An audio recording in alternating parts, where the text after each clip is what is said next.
call to order the Board of Mayor and Alderman work session for the April 3rd, 2025 meeting.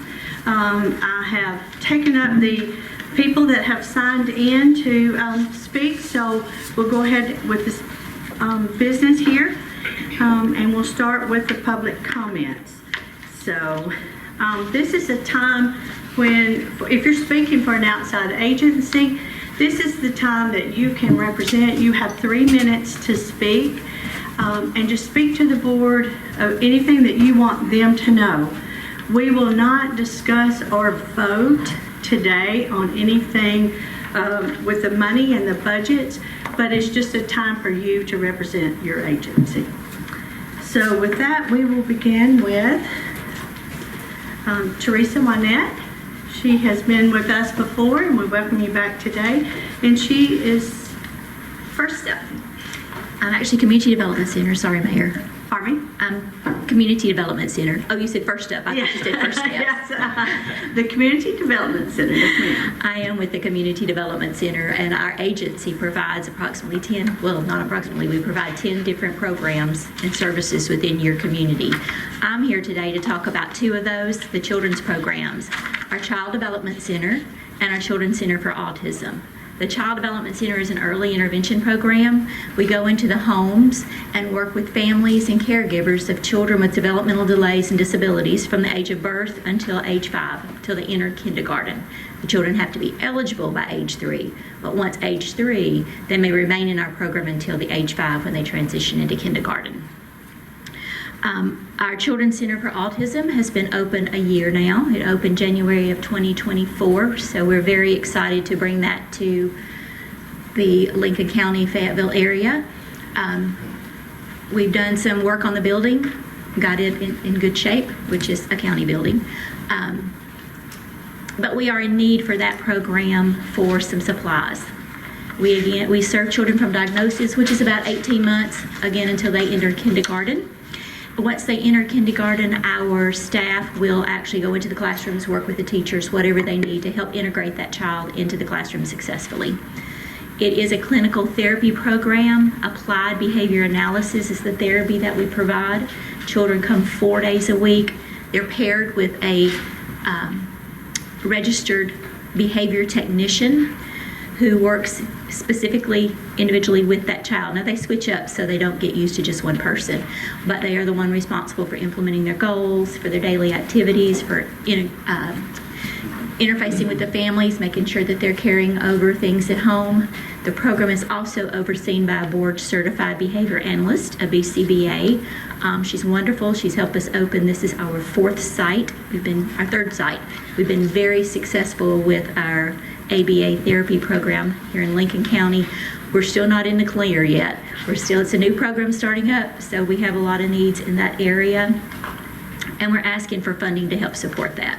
As I said, we've done a lot of building modifications, got our classrooms ready, but we still need supplies and things like that for the children to make it a better learning environment. We also are asking for some money for the Child Development Center to continue our child find activities, our public awareness as well. Any questions? Thank you so much. I thank you for your continued support all the years and considering our request this year as well. Thank you. Okay, thank you. Okay, next we have Grant Steele with the Imagination Library.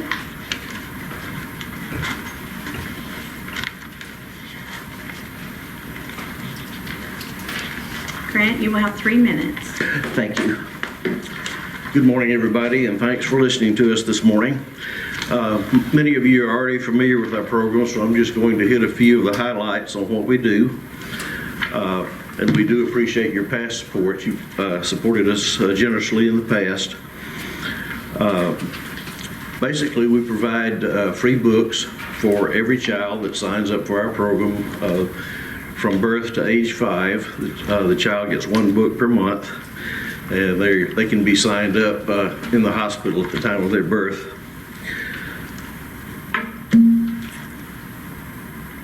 We have seen some significant cost increase over the last year. Our postage is now approximately $1 per book, which has gone up a lot from last year. And we ask for no funding from the families of the children that receive our books. And we're asking for your continued support to keep this program going. And once again, thanks for listening, and we look forward to your continued support. Any questions from anybody?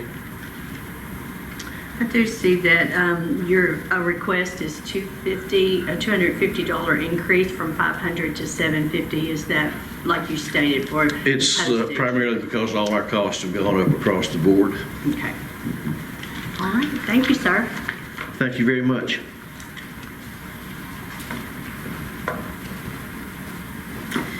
Next, we have Blake Koppel with the Senior Center.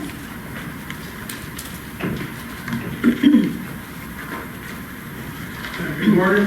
Good morning. I'm Blake Koppel. I'm on the board of the Senior Center. I'd like to introduce our new director, Kim Calgary. And she became the director, replacing Henrietta Towery in December. Things are still going great guns. When you think about the Senior Center, think about vibrant, active place for the seniors to go and be. And we're still growing. Latest membership is 166. Added 11 new members in March. And that's kind of typical. We're growing month over month. A lot of stuff going on all the time. Line dance weekly, exercise class twice a week, chair yoga weekly, birthday party every month, bingo 5 times a month. I could go on and on. A lot of activities, crafts, education, health education, every month, every week. For instance, we've had a talk on SNAP. American Red Cross came and talked about emergency preparedness.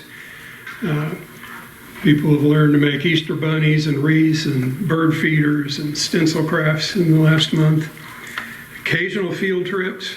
They went to Joe Wheeler State Park recently. Got out of the center to go eat lunch at Pizza Inn. Seniors enjoy getting out occasionally to a new place. Health education, easy. UT Extension has come over and talked about chronic conditions, but the health department's right next door, and they come over about every other week and do blood pressure checks and weight checks and BMI and talk about senior-centered health issues. We do our own fundraisers to help supplement. What we're asking from you is $10,000, which is the same as last year and the year before. So no increase there. What we're going to do with that is, while the county/city owns that building, we maintain it.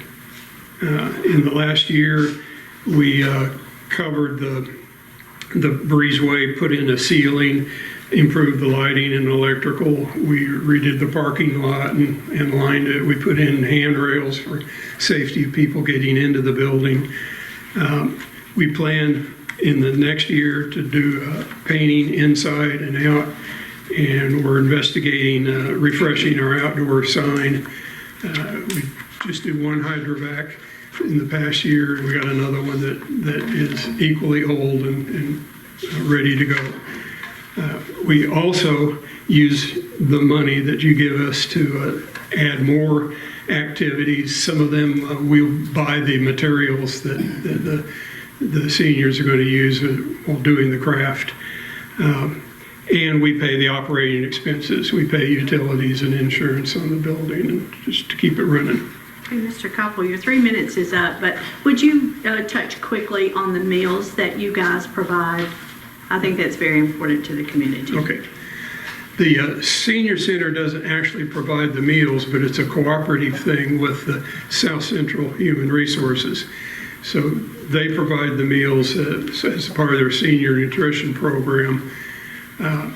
Voluntarily, it's just a $1.50 donation for that meal, and we have a number of people who stay they enjoy the crafts or bingo or whatever and stay for a meal. that happens to be the same meals that go out on Meals on Wheels that go out from that center. Likewise, the transport, the little buses that you see is not actually senior center, but it's a cooperative thing housed in our building, which is handy for the seniors because they can sign up to get rides to doctors up Nashville, Columbia, wherever they need to go, or even around town, trips to Walmart. Thank you so much. Any other questions? Thank you. Thanks. I think the buses are provided through South Central Tennessee Development District. So that's another partnership that the city has, and so we're very thankful for that. Okay, next we have, let me go down the line here, we have Kobe Templeton, Fayetteville Police Department, to speak on Crime Stoppers. Good morning. Thank you, Ms. Mayor. Morning. Ladies and gentlemen of the board. I know I've got 3 minutes. Mr. Browning said if I go over 2, he's going to start throwing things at me, so I shall be succinct. I want to thank you all for the previous support that y'all provided for Crime Stoppers. The requested funds will assist the general operation of the Crime Stoppers within the area. This includes the Fayetteville Police Department and the Lincoln County Sheriff's Department. Funds will be that are provided help with our operating expense, the part-time employees who help, or the employee that helps, their training and travel that's required, any bookkeeping, phone services, which we receive the tips, and that also helps provide rewards for any anonymous tips, which can help to lead to the apprehension and conviction of any criminal. We have used this several times since I've been on the board with the Crime Stoppers, and it is any price or any donation is greatly appreciated. So, again, very succinct. Y'all have helped us before, and we ask for continued support. Okay, thank you. Thank you very much. That was like 30 seconds. I didn't want to throw things at me. Okay, next speaker will be Crystal Guest with Junior's House.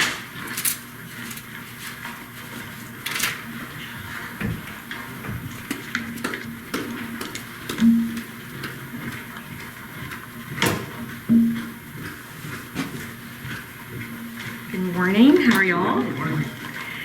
Thank you for having us today. We are not asking for an increase today. We appreciate the support that you guys have given us over the years. The funds that you give us do help support the free therapy services that we offer for child abuse victims. You probably have seen our pinwheels by Bank of Lincoln County. We were on the Channel 5 News. If you Google Channel 5 News Junior's House will come up, and then you get to hear my country twang that I do not know I have until I hear it on a video. So, and then I'm like, do I really sound like that? But, and I do apparently. April is Child Abuse Prevention Month. I brought a flyer to remind you guys about our Blue Ribbon Walk, which is our largest fundraiser, is coming up on May 7th at the Fairgrounds. We would love for y'all to come and participate. And I did bring you a few little things for Child Abuse Prevention Month, but we just appreciate your support so much. And if you have any questions, let me know. Thank you. Okay. I'm sorry I missed the pinwheel. I had a previous engagement. Thank you so much.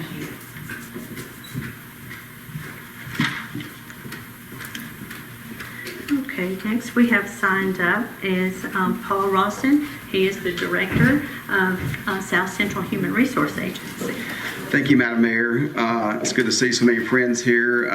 Alderman Keener, it's good to see you. Congratulations. And I say your wife did a wonderful job when she worked with us at the agency, so make sure you let her know I gave her a shout out. And I'm still waiting on those Disney points to come through too. So, I'm sorry you're not. I know.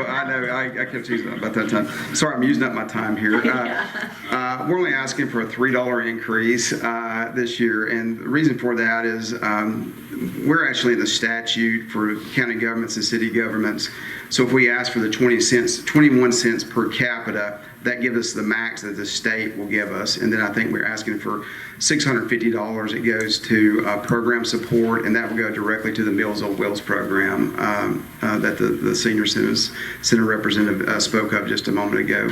A lot going on at the agency. That's why I brought the annual report. Y'all know us. We're so proud to be here in Fayetteville. Y'all are so easy to work with. I see Mr. Williams over here. They were great to work with our expansion. The fire chief worked with us so well on that. Unfortunately, we do have to call the police from time to time, and they're always great to work with. But again, I'd be remiss, as you folks, particularly who are new, if you have someone in need, you have a constituent in need, our information is in that book. Please reach out to us. You can call me directly through the end of the month. I'm assuming a new role as the executive director at the Development District. We'll still be sharing programming between the two agencies. It hurts my heart to leave Fayetteville and what a wonderful agency SCHRE is, but I think you're going to see some great things between the two agencies going forward, being sister agencies. With that, Madam Mayor, I'll be glad to answer any questions. If not, I will vacate the premises. You are free to go. Thank you, Mayor. Thank you, sir. And I'll see you shortly. We have South Central board meetings today after the work session. So next to speak, we have Mr. Dan Holt with the Fayetteville Lincoln County Airport Authority. Thank you, Mayor Hartman, and thank you, board members, for all you do for our city and the fine people here. There's wonderful people here in the audience, and I thank them too. This is my home, and I love it here in Fayetteville. Representing the airport board, we're not quite like the previous speakers. We are asking for an increase. Our total funding we're requesting is $79,591. Which is an increase of $46,622 over last year. Why are we having the increase? Well, this is a year that we have a capital investment projects at the airport. We don't have that every year. Reason we don't have it every year is because it's like pouring molasses to get these things done. It takes years to get these projects in motion. We've been working on the ones we have now for 5 years at least. Those capital projects are closing McDougal Road and the runway lighting. We have to have the runway lighting upgraded every so often. We have it in the budget. The federal government is covering 95% of it. We have to cover 5% between the city and the county. You're well aware of that. We also have 2 other line items that we're having a little increase in. We're looking for some accounting help. You know our situation on the board. We've had some turnover. We had 2 gentlemen in there that were just outstanding. Walter Sheridan and Ron Mayhall. Those guys are gone. They're not with the board anymore. They put in 30 years probably. They were incredible men. They did a wonderful job. We have an airport out there that is fantastic for a town like Fayetteville, Tennessee. The other item we have in there is for maintenance and insurance on a courtesy car. You're probably unaware of a courtesy car, but I have flown into lots of airports, and they all have a vehicle that I can go and use while I'm in town. We do not have that out at Fayetteville, Lincoln County Airport. And I'm going to tell you, that is unacceptable that we do not have a courtesy car. I have most airports, they'll have either a a retired police car or something that the city or the county had that they donate. We'd love to have that. If we don't, we're going to have to buy one. We cannot go without providing a car for our pilots out there. A couple of other things. One other thing I do want to point out is we are a voluntary board. We have some wonderful people out there. I flew in one day and the guy's out there taking a picture of me. I didn't know what was going on. He's out there in the grass taking a picture of me as I'm taxiing in. He put that picture on our website. He developed the website at his expense. He keeps it up at his expense. The guy's named Jeb Buck. What a wonderful guy. He's our treasurer, and I want to give him a shout out. We do all this stuff without the county and the city being involved in it, not having to run them. All the other airports I fly into, they're run by the city and the county. We do that without your help.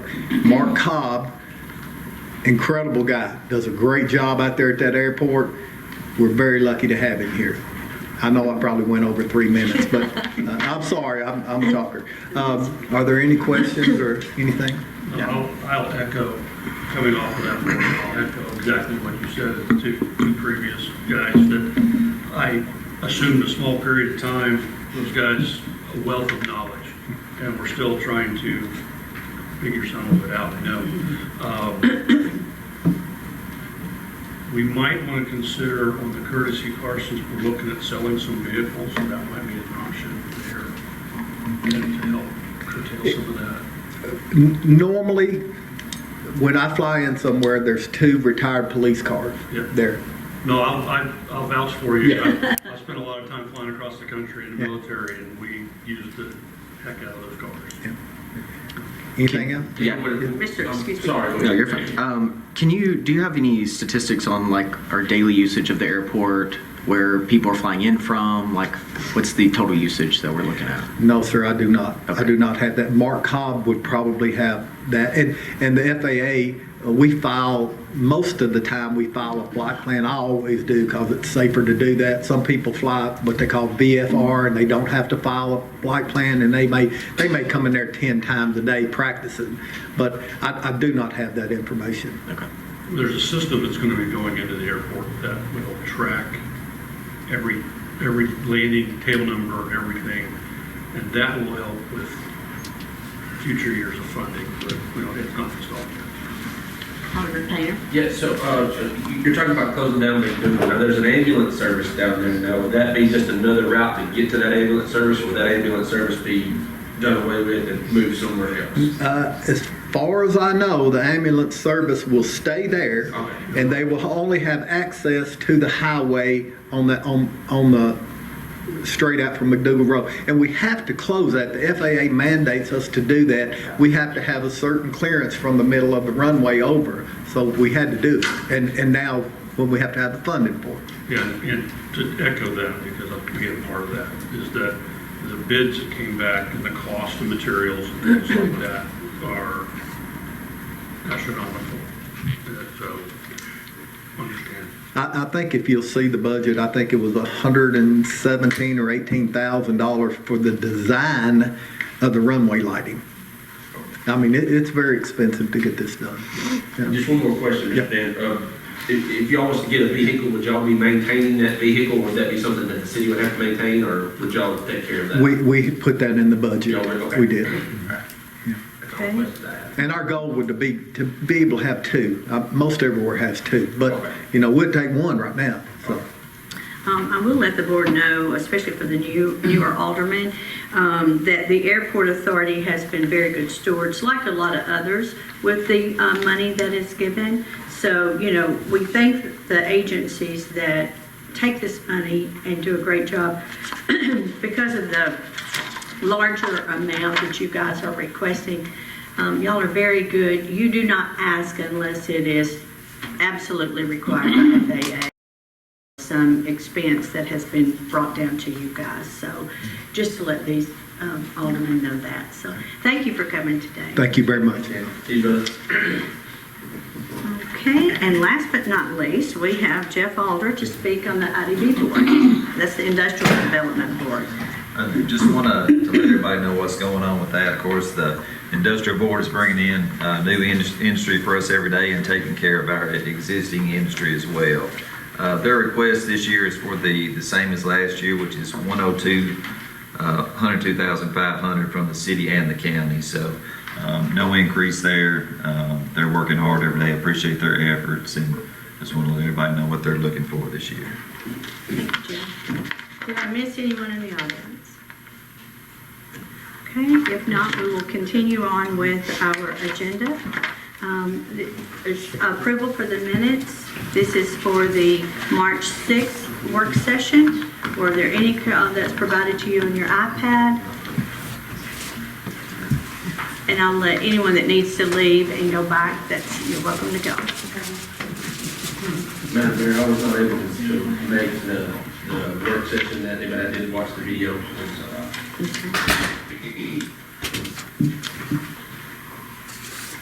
Okay, do I have a motion to approve? Motion approved. I have a motion, second, Alderman Painter. And those minutes will stand as presented. And moving into the section 4, this is the reports and actions for the outside agencies. You have heard from some of the agencies this morning. They are not required to come. A lot of people come as a courtesy. If you have any questions or anything, you have a list provided in your packet of all the agencies that have applied and requested money, and that's 24 agencies. We will address each one of these individually as in our budget session. That is where we will address the money that they're requesting, the purpose of the request, and we'll go in depth with these agencies at that time. If you have any questions between now and April the 22nd, that'll be our first budget session, please contact Kevin. Let Kevin know either by email, in person, whatever, and he will help you there. Okay, if no questions there, we'll move on to our department's reports. And first up, we have Director Jack Williams for Public Works. Thank you, Mayor. Good morning, everyone. All right, we'll just get right into it. First thing I have is the knuckle boom truck update. I think you guys have heard this probably several times, just kind of get you know where we're at. We had a truck that was totaled, the knuckle boom truck. It's also known as a grapple truck, if you're seeing that name, that word. It was totaled, so we are going to be reimbursed the total purchase price of when this truck was bought in 21, I think. So that's like $147,000. Insurance are going to reimburse that. The truck that we have right now, we're renting the truck that we would like to buy, purchase. It's a 1-year-old truck. The company, they get trucks, they rent them out for 1 year, and then they retire them and sell them. We have that truck in our hand right now that we've rented. We'd like to purchase it if possible. The purchase price is around $185, so it's about $40,000 more to purchase it. A brand new truck just like it, which would be a year newer, would be around $230,000-ish, some say. So we could basically save, take this truck and versus a brand new one, we could basically save maybe $30,000-$40,000. So the guys like the truck. They've been using it for a couple of weeks now. They love it. The garage likes it. He's went through it. He likes, it's interchangeable with things we do, tire sizes, things like that. So that's where we're at with that truck. If you have any questions on it, and Ms. Loretta, it'll be part of a budget amendment. She'll be bringing that up and discussing that. So I just like hearing that y'all use it and you like it. That's been pretty nice to actually kind of get it and test it. So You're not letting the same guy drive it that totally No, we've got a real old one that I might let him drive. No, just kidding. No, the guys like it. It's a big upgrade from where we're at. So that's where we're at with that truck. Any questions on that one? Do we know at this time, Jack, will we get the old direct one back, or do you have to wait on the insurance? So we're waiting on the insurance. The way that works, the way the adjuster explained to me when we met with him, they have to get 3 quotes on the truck from the site. We can't quote it. He'll have 3 quotes, individual sources that he'll pick out. We can look at the highest quote that someone wanting to buy it as a total, and we can match that. We'll have the option to match it. He indicated some numbers that it might come in at, but we don't know. If it comes in at a real good number, I'm going to bring it forward to, if we could buy it. There are some parts on it that would interchange with the other truck we have. It's got a great motor, transmission, that kind of stuff. So, yeah. But I'll know once I know that figure. But we will have that option before it is sold. We get first choice. Thank you. Okay. You have the monies now to rebuy, it would have to be budgeted to rebuy. It would have to be budgeted just now, yeah. To rebuy. He indicated a lot of times, several times this has happened with other vehicles, and he's indicated, a $6,000 to $8,000 range, which I don't know, but if it come in at that range, it would be a great purchase, if. You couldn't touch an engine or transmission for that.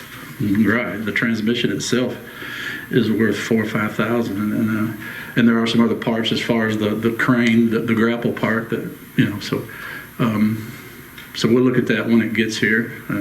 But the truck itself, the way it was warped up, it's not roadworthy. It's the way I understood it. So, okay. Thank you. All right. Field master update. We met with the field master rep Tuesday. He's putting us together a lock and key quote to replace the system, all the hardware part of it, and then software update. He said we probably had the Cadillac one that was installed, but he said we're in the dinosaur stage now. So the new system, the software is way beyond what we're doing. Upgrades where maybe the thing would quit, you know, be more efficient. We have a lot of issues with it up and down, but so we're looking at that. There are some things that are going to be an issue. It's not going to be compatible with our gates. So there's going to be some upgrades that have to be done there. And with this, he's going to put together, like I said, he's going to send me a quote, lock and key, what he the install and the changeover. There'll be a monthly fee for them to service this, the software fee. And then we're also, so Ann and I are also looking at doing this, kind of putting a study together on what we do with Fuel Master. You know, what does the city profit from it? What do we lose from it? How we don't know how it works. I want to see versus the money that we're about to put in this system and the money that's probably going to have to be put in later, you know, with the condition of the pumps and tanks, versus possibly just doing away with the whole system, going to a fuel card type system, and that's what we're looking at. I brought it. We've talked with it with the directors, Chief Davey, you know, and so the biggest convenience for it is probably for Public Works because we're right there, you know. But as far as county, our police, the city police department, you know, they have to go in and out the gates, and there's a lot of issues. So there's money that's going to have to be spent to get this system to where it needs to be, and we're going to have to spend it. Right now, it's, you know, we're crippling through with it, but so we know better how much, you know, what money is made off of or saved, because we do save money by purchasing tanks of gas and tanks of diesel, you know, by bulk like that. We do. The city does make some money there, and we make a little money off of selling it to the county police and you know, through their budgets. But so we're going to look at both of them, and we'll let you guys decide. So.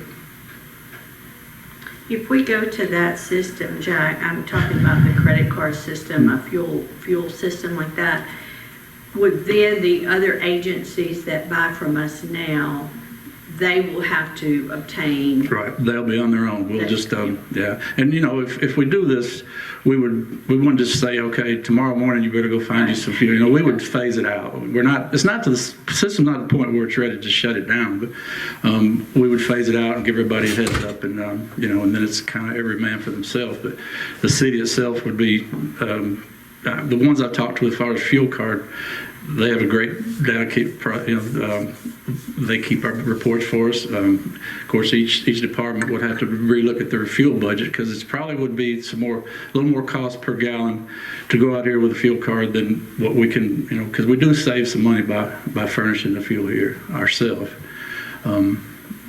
So I'm guessing that'll be the same for EMS too. That'll be something that the hospital will have to right. come They and talk would. to you about. Right, and we, like I said, we'll sit down with everyone and let them know that this, if it happens, that's what we would do. Are the other departments having a cost analysis as well on how much their budget would increase? They would probably want to, yeah. Okay. I'd like to see a total cost of what this would mean. Okay, because what we do, Joseph, we add 10 cents per gallon to anybody, the other entities beside the city. So say, for example, we charge them 10 more cents. The amount of gallons they purchase that month is 10 cents more per gallon to them. So they're savings as well. So yeah. Okay. And with the credit card system, and the reason I say this, this is what we used. We used the WEX Express, was that what it was called? And we got information sent to us from that company. We used that with the district attorney's office in Huntsville Police, a lot of surrounding areas here in Tennessee. That is kind of the new age thing. Right. You say we're in the dinosaur age. And so that's kind of the new way to go. And you do get a discount per gallon.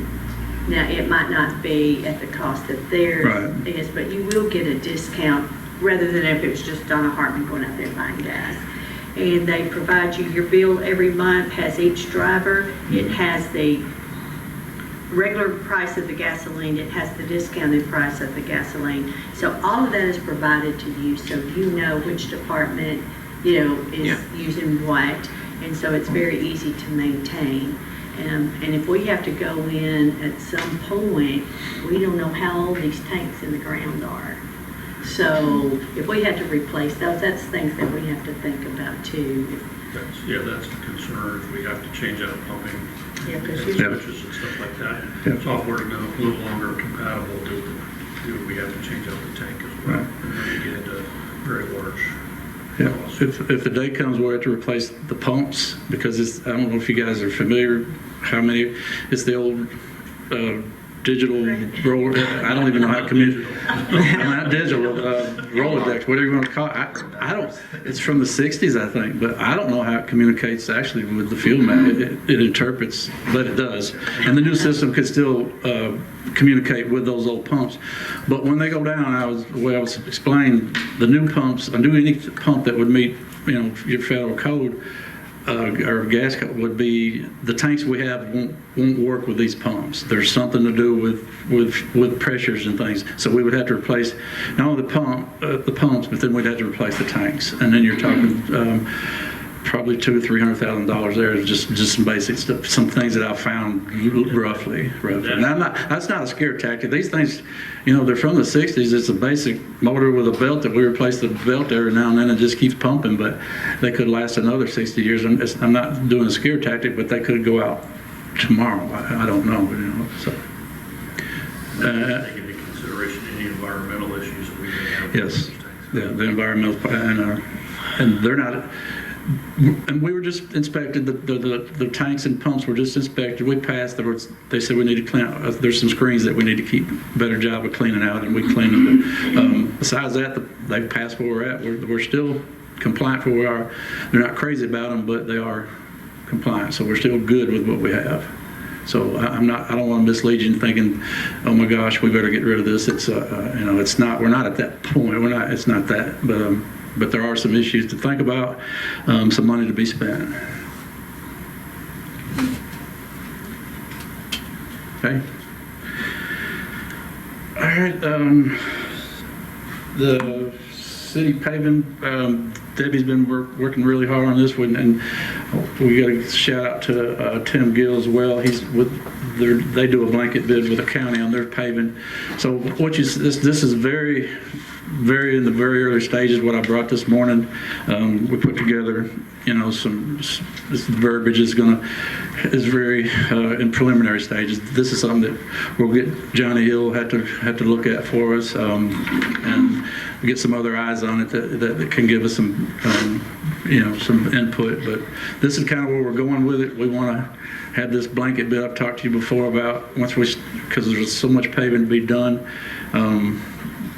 We would just get our contractor, when we give him a street, he does analysis on the yardage, the tonnage, and we would know where we're at. Gives us a better idea of kind of estimate when we see a street we want to pave.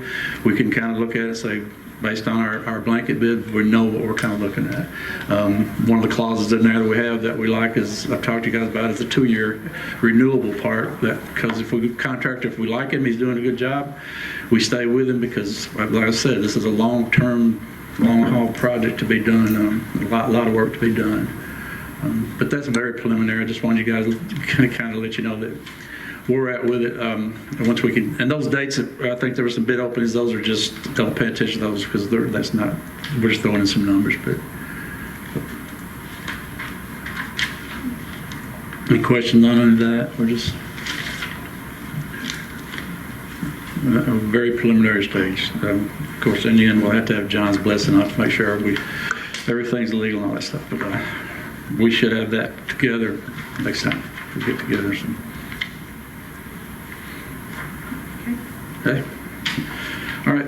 The other thing is the street name change up. This is something that came to me, and I talked with my committee. And first part, some of it's my fault. I misinterpreted the change. I thought we were talking about was Medical Center Boulevard, but that's not what they're wanting to change. That street name.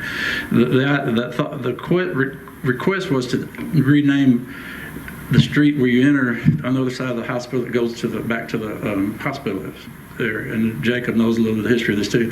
Well, that's not actually a city street. It's a driveway access to the ambulances and to the hospital. So we have no jurisdiction there at all as a city. So I'm going to sit down with Mary Beth and talk to her some more about it.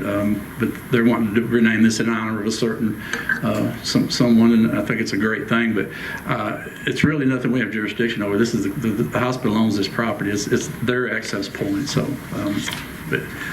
so that's kind of where we're at with that. And we're going to sit down with her and talk. And we would actually we'd have to take that in as a city street and make it as a compliant road for us to have any jurisdiction over it. Yeah, no, thank you.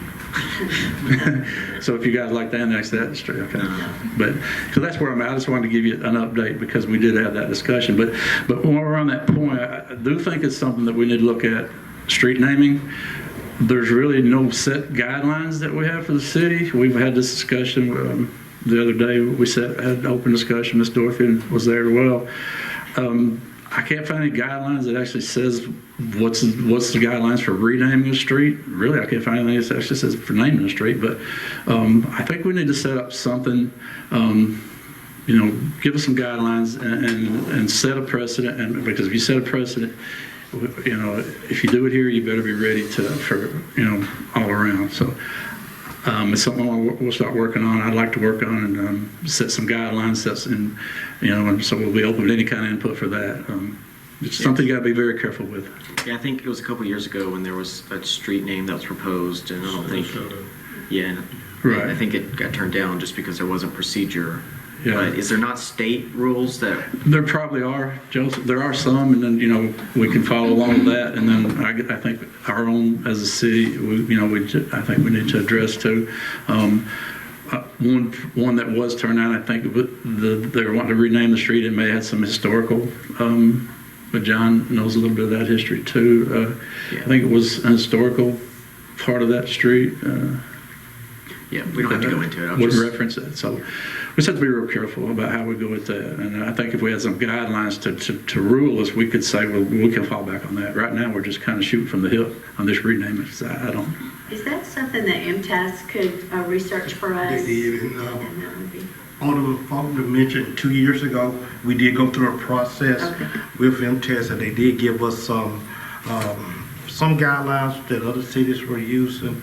So we did do some preliminary work back then. I guess we just never really came to conclusion if this come up again, which one we will follow. But we do have a file based on MTS. So maybe we can get a copy of the state's guidelines and then maybe mesh it with the MTS guidelines. All right. And then our own, how we feel as city and federal, what we would like to see too as well. Okay, board, that's, or the committees, that's coming to you, so. Okay. Anything else to that? Okay. So that's about as far as my report. Biggest thing I guess we'll talk about, I got going on is ditch cleaning. We're getting pretty deep into that. We've got a lot of issues with water drainage around the city, not draining out like it should. So we're doing some cleaning. We're addressing an area on Bagley right now. We're having a culvert, Curbers is putting in this, a wing wall and doing some drainage work there. We've got a bid coming in from Curbers also on Ralph Askins. There's an issue with that drainage. You turn in, there's a wall there, the old retaining wall, right, that was beginning to fall into it. So we're going to have to probably take it out. The idea I've come up with is to take that wall out and do some big shot rock and create a bank. And that's because trying to replace that retaining wall would be just astronomical. So it's a tough issue there. A lot of clean out to do. We've got one we're going to start on tomorrow over on Market and do some clean out there. And that's a very touchy issue because of private property issues. And when we try to get in, our ditches run through everyone's backyard or side yard, and we've got to, we have to work very carefully with that. So that's kind of that's one of our biggest things going on right now. Besides that, that's a little bit of what we got going on. Any questions on anything? Could you touch on the April 4th, no more leaves? Well, it was basically, I guess that wasn't sent out the way it should have been. It wasn't me. If we say leaf, we're not going to get it. The leaf machine is set up on one truck, so we take the leaf, that part, and we take it off and we'll use that truck for other uses as the summer gets here. Basically, I was just hoping we could push everybody to get their leaves out so we get them, but we'll still be picking up brush and leaves and limbs and all that. So, yeah, maybe I need to send something out. So, Yeah. it almost, once I saw it, 'cause, I did get one from one of the aldermen and said, I walked in my backyard and I was like, guys, you got to drive now. Like, Yeah. I'm not going to pick you up and I can't have you in my yard. It wasn't meant that way. It kind of came out wrong. But it was kind of a boost to hurry up and get, because we do strictly get leaves with just that machine, and because if we have other debris in there, that machine won't pick it up. It's just a vacuum type. So, but yeah, we'll still get them. April Fools. Yeah. All right, any questions for Jack? Thank you. Thank you. Michigan got beat, didn't they? Michigan got beat, didn't they? You're just asking for trouble. Love Jack. Yes. Okay, our next department will be the police department. We have Commander Cody Templeton. Good morning. Thank you, Madam Mayor, ladies and gentlemen of the board. There was an ordinance that y'all passed, 2503, which is the increase of the cost. MTAS has recommended a change in verbiage within the ordinance itself, and Mr. Hill, I understand, has that verbiage, and that will need to be approved by the board to go. It's already in finance, or going through finance at this time. So that Loretta will expand a little bit more on that. So, okay. Thank you very much. All right, we've been applying for the Department of Justice, the Patrick Leith Bulletproof Vest Grant. We are looking to, or need y'all's consent to reapply. We need a resolution to reapply for this grant. It is currently going through finance as well. Okay. All right. That's a 50% match, correct? It is a matching grant, yes, sir. 50-50. And to move on to choosing that? Or just It's under Loretta, so she'll bring it forward. A couple of years ago, the police department came with the violent crimes grant. It was a collaborative grant. We were working with the sheriff's department, and one of the items we were looking for in this grant was the flock camera system, which is the license plate readers and things like that. We have used other agencies in the past, and it has proven beneficial. We've actually solved or found a murder suspect. Chief has asked me to table this till the next meeting. We're going to get a little bit more information. We're going to see if the Sheriff's Department Sheriff's Department is already investing in this. We're going to see if we can share in some of that funding if possible. Like I said, the board had approved it in the past looking at that, and if there's any more information, I'll be glad to try to come back and give another presentation as well. But the flock is wanting to give a demonstration, and I think for like 90 days, and if at the end of the 90 days, if there were certain cameras we wanted, we could keep. If we didn't want it at all, they would pull up the cameras. But just a trial run to see if it's something, once we provide those statistics to the ladies and gentlemen of the board, see if it's something worth moving forward on. But like I said, Chief Jennings is wanting to table this until the next meeting so we can get a little more information for you, and he can also be the one to present this. So. And sorry, I don't understand the flock. Is it in-car cameras, or are we talking about around the city? These will be in strategic locations within the city at certain intersections. So if we have somebody that's got a stolen vehicle that's coming in from out of town, just as soon as it crosses that camera, it'll automatically ping and send out an alert to the officers, hey, you've got a stolen vehicle in this area. Okay. Or if we've got a tag number of a vehicle, of a suspect vehicle, or even a good description of a vehicle, say a blue Nissan Sentra with certain kind of wheels, that camera system can actually pick up that kind of information.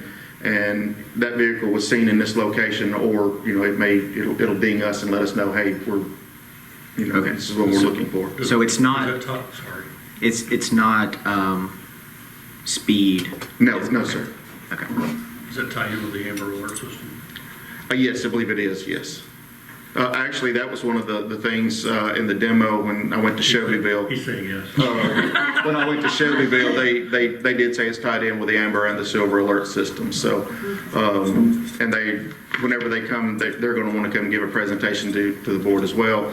One of the things that they discussed is some of the cases that they've solved with that. So, it's highly educational on their side. Do you have something on that?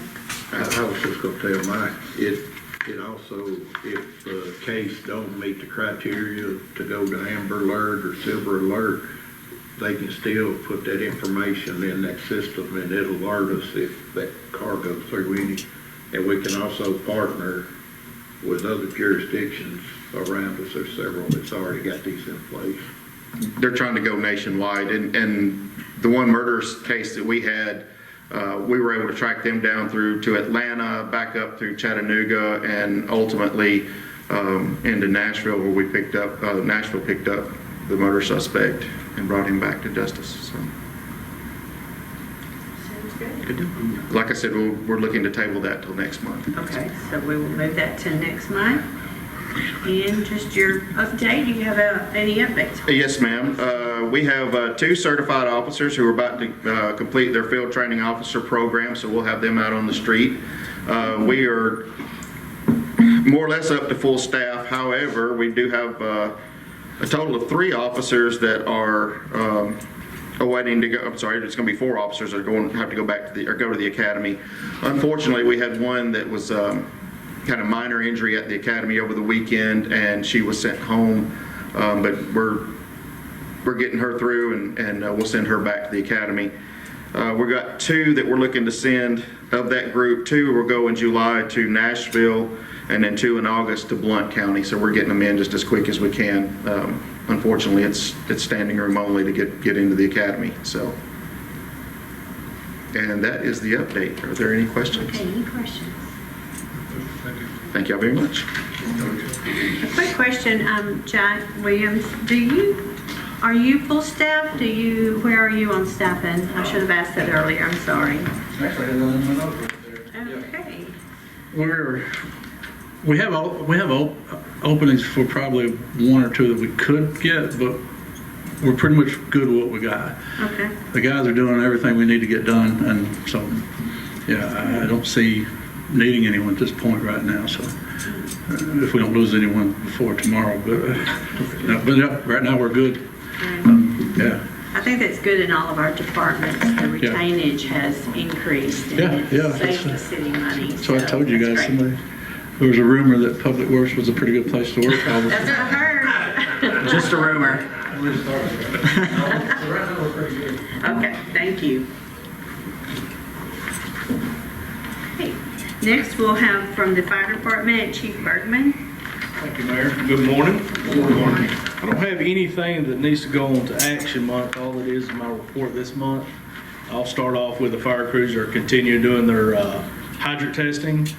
Probably going to get delayed a week because I think one crew drew the short straw and got rain for two shifts, so it put them behind. I know they don't like it, but it's God's work. So we might go into the next week on hydrant testing. The next part goes into our TFACA, which is State Fire Academy. We had a huge successful month. We had 5 individuals obtain certification. 2 of those obtained a instant safety officer, which is probably, in my opinion, the hardest test at the academy. And so right now, we have 3 captains, 2 lieutenants, and myself that are certified in instant safety officer. This is a huge certificate. It allows them or gives them the knowledge to, while we're on scenes, while we're on working mutual aid scenes, they can actually evaluate the scene and see any kind of unsafe practices and halt process. So I've seen it a big beneficial that we needed that in the city. The other one, we had an engineer obtain a Fire Officer 2 certificate. So that speaks volume for him. He's moving up his career, not needing a position to do that. The last one, we had a firefighter obtain his Firefighter 1 certificate. So it's moving forward. And next month, I did get word that we did have one get another hazmat technician. It come in late on me. The last thing on my agenda I want to talk about a little bit about our rezoning that we got coming up. It was asked me multiple times, so I figured I'd address the board with it. That rezoning does not change fire codes. It doesn't matter what the building is zoned at. Zoning allows them to do certain things that go into fire codes.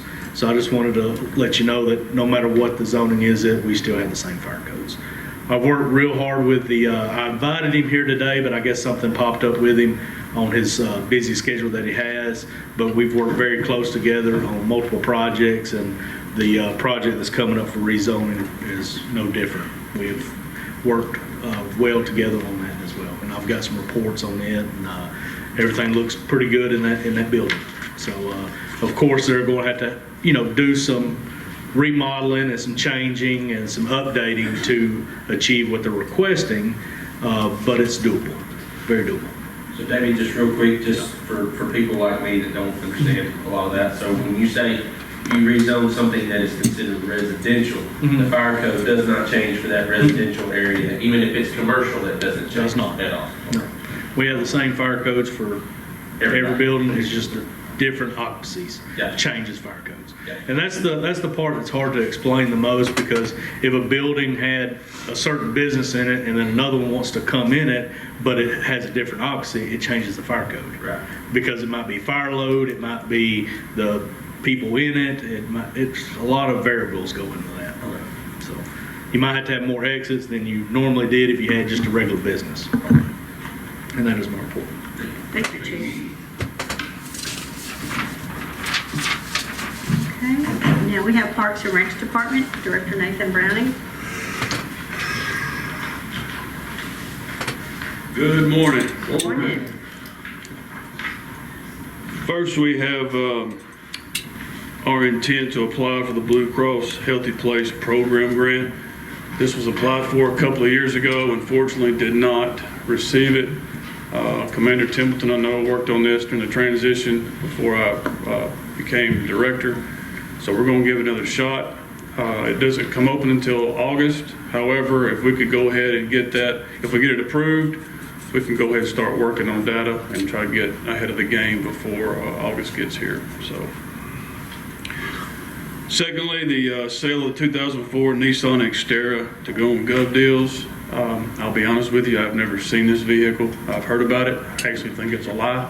It is somewhere around the city of Fayetteville, either the police department or Be on the lookout. Public Works. We have the cameras, we know where We to have the look. cameras. So I'll put a plug in for those cameras. So we are asking to sell that. And as far as our Parks and Recreation report, our Easter extravaganza is scheduled for April the 12th from 2 to 4. We have all of our golden egg prizes in. We're going to have a professional photographer there. The Easter Bunny will show up. Balloon animals, bouncy houses. If you don't have anything to do on the 12th, come out and see a lot of kids. Is there an age limit on Easter? You're too old. Too old. Sorry. You're good. We got insurance. Softball signups are still going on through next week. Baseball, we're looking really good right now. We have 10 teams, a lot of excited coaches, and a lot of real happy kids to be playing in the dirt, and they've already started their practices, so excited about baseball season. Bingo will be April the 7th this year with a very special guest, Chief Bergman, as the caller. We're looking to kind of expand the city, people in the city, faces of the city government, and people to get and let our senior citizens especially know who they are. I already recruited the mayor for next month, so if you are interested in becoming a bingo caller. That's a heavy stare, Kevin. Heavy stare. He's still trying to get me to go jogging. Kevin, go with me. You can be my assistant. There you go. There you go. So if you're interested in doing that, reaching out, doing a great service, it's a couple hours, first Monday of the month. Let me know and we can get you set up. Our Men of Virtue and Ladies of Virtue will meet back April the 15th, 5:30 to 6:30 at the Rec Center. And homeschool PE will be April 25th this month. It'll be the fourth Friday instead of the third. Rec staff are working very hard. Grass is growing and we're cutting, and Got a wonderful group out there, and we just made a hire yesterday to get full staff to replace the one that retired. So we are on all strides right now. So, any questions? Let's touch on this one, just to touch on it. With the IDV and with the new property, potential for the new property, do we have a timeline, at least a rough sketch idea? Last I talked to Miss Elaine, it was going to be later on in this year before the grant became available. And we would work closely together to, as that timeline got closer, to start meeting more often. But we're still, I think, a few months out. Okay, yeah, please let me know. Absolutely. And also on the Blue Cross Blue Shield grant, signing Main Street up for something, but if you need data on foot traffic in parks, reach out to Amy and she can get you. I will do that when I leave today. Yeah. Thank you. And that's something too, maybe the airport. Of course, they said they were putting in the system. Yeah, the airport might be a protected area. Yeah. Like we can't see data from like courthouses and stuff like that. So maybe The that's, airport thing is more just for tracking touchdowns and takeoffs and landings and. Okay. Yeah, that will help, sorry, completely derailed this. That will help with identifying increasing state grants and things like that for showing that we have an increase in traffic, and we can ask for more money from the state. Okay, great. Okay, back to you. That's my report. Have you got your lawnmowers fixed? We're about 4 out of 5 right now. But we have a spare that's chugging along. So If you need to test them or practice, just come by the house. You gotta push more than yeah.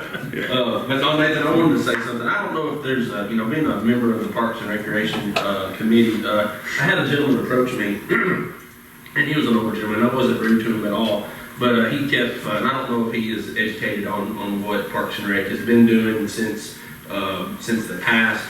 I explained to him the reason why I think that some of the sports and things that weren't happening in the city of Fayetteville was because of travel ball and APU ball, or I think it's APU ball, AAU ball, and that was what was taking children away from the city of Fayetteville and to go and play ball in other places.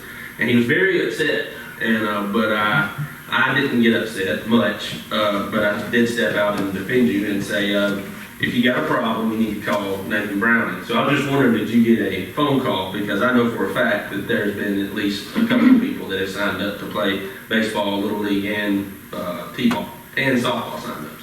So have you gotten a phone call from the older gentleman? I have not received any phone calls as such. Thank you. I wish there were some miracle that we could get more kids to want to play these sports for the recreational league.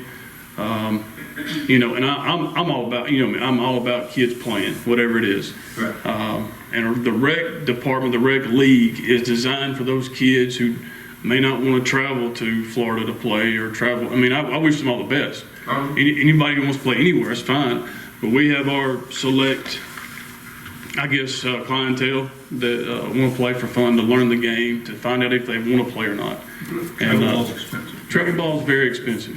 And this is a good solution for the people that we hope so. Just want to have fun. That's our target. Maybe can't afford it. Correct. See, and I like to hit on leadership. I mean, I think the leadership that we have in our departments right now, along with Kevin, I think that's the reason why we are starting to be a little bit more successful with our sports and our fire and our public works and our code and planning and things. Without the leadership, and you won't have a good system. I could not agree more. So thank you for all the things that you do. I know it's your job, I know you get paid to do it, but you are doing a wonderful thing for the Parks and Rec, just as much as the rest of our committee, or not committee, but our department leaders. Well, thank you very much. I appreciate that. But like anybody, it's just who you have around you. And I mean, from our people at the rec department, they make the engine run. These folks sitting here behind me, the other directors, they make the engine run. You guys make the engine run. I think it was at the MTAS meeting last week when they talked about how collaborative everybody is. And, I've talked to people at church about those very words. The city of Fayetteville seems to be one of the best places to be, and because of everybody working together and the directors.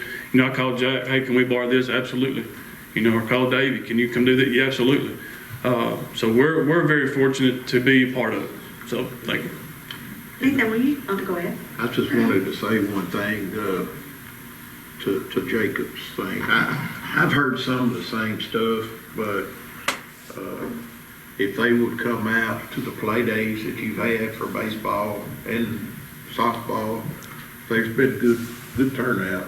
And I was there for both. And Saturday they had several young ladies there, and had a lot of their coaches there, and let me tell you, their coaches are there for the right reasons. They are teaching the game and teaching the game of life. So I commend them and commend Nathan and his staff.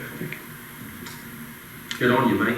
Thanks. Nathan, if you could touch on your program, the Move and Love, I know that's coming up. If you'll give that out, maybe the public can. Sure. Our Men of Virtue every day, I don't know how this started back when I was in the school, how, I don't know, I'm not going to take very much time, they'll start throwing things at me.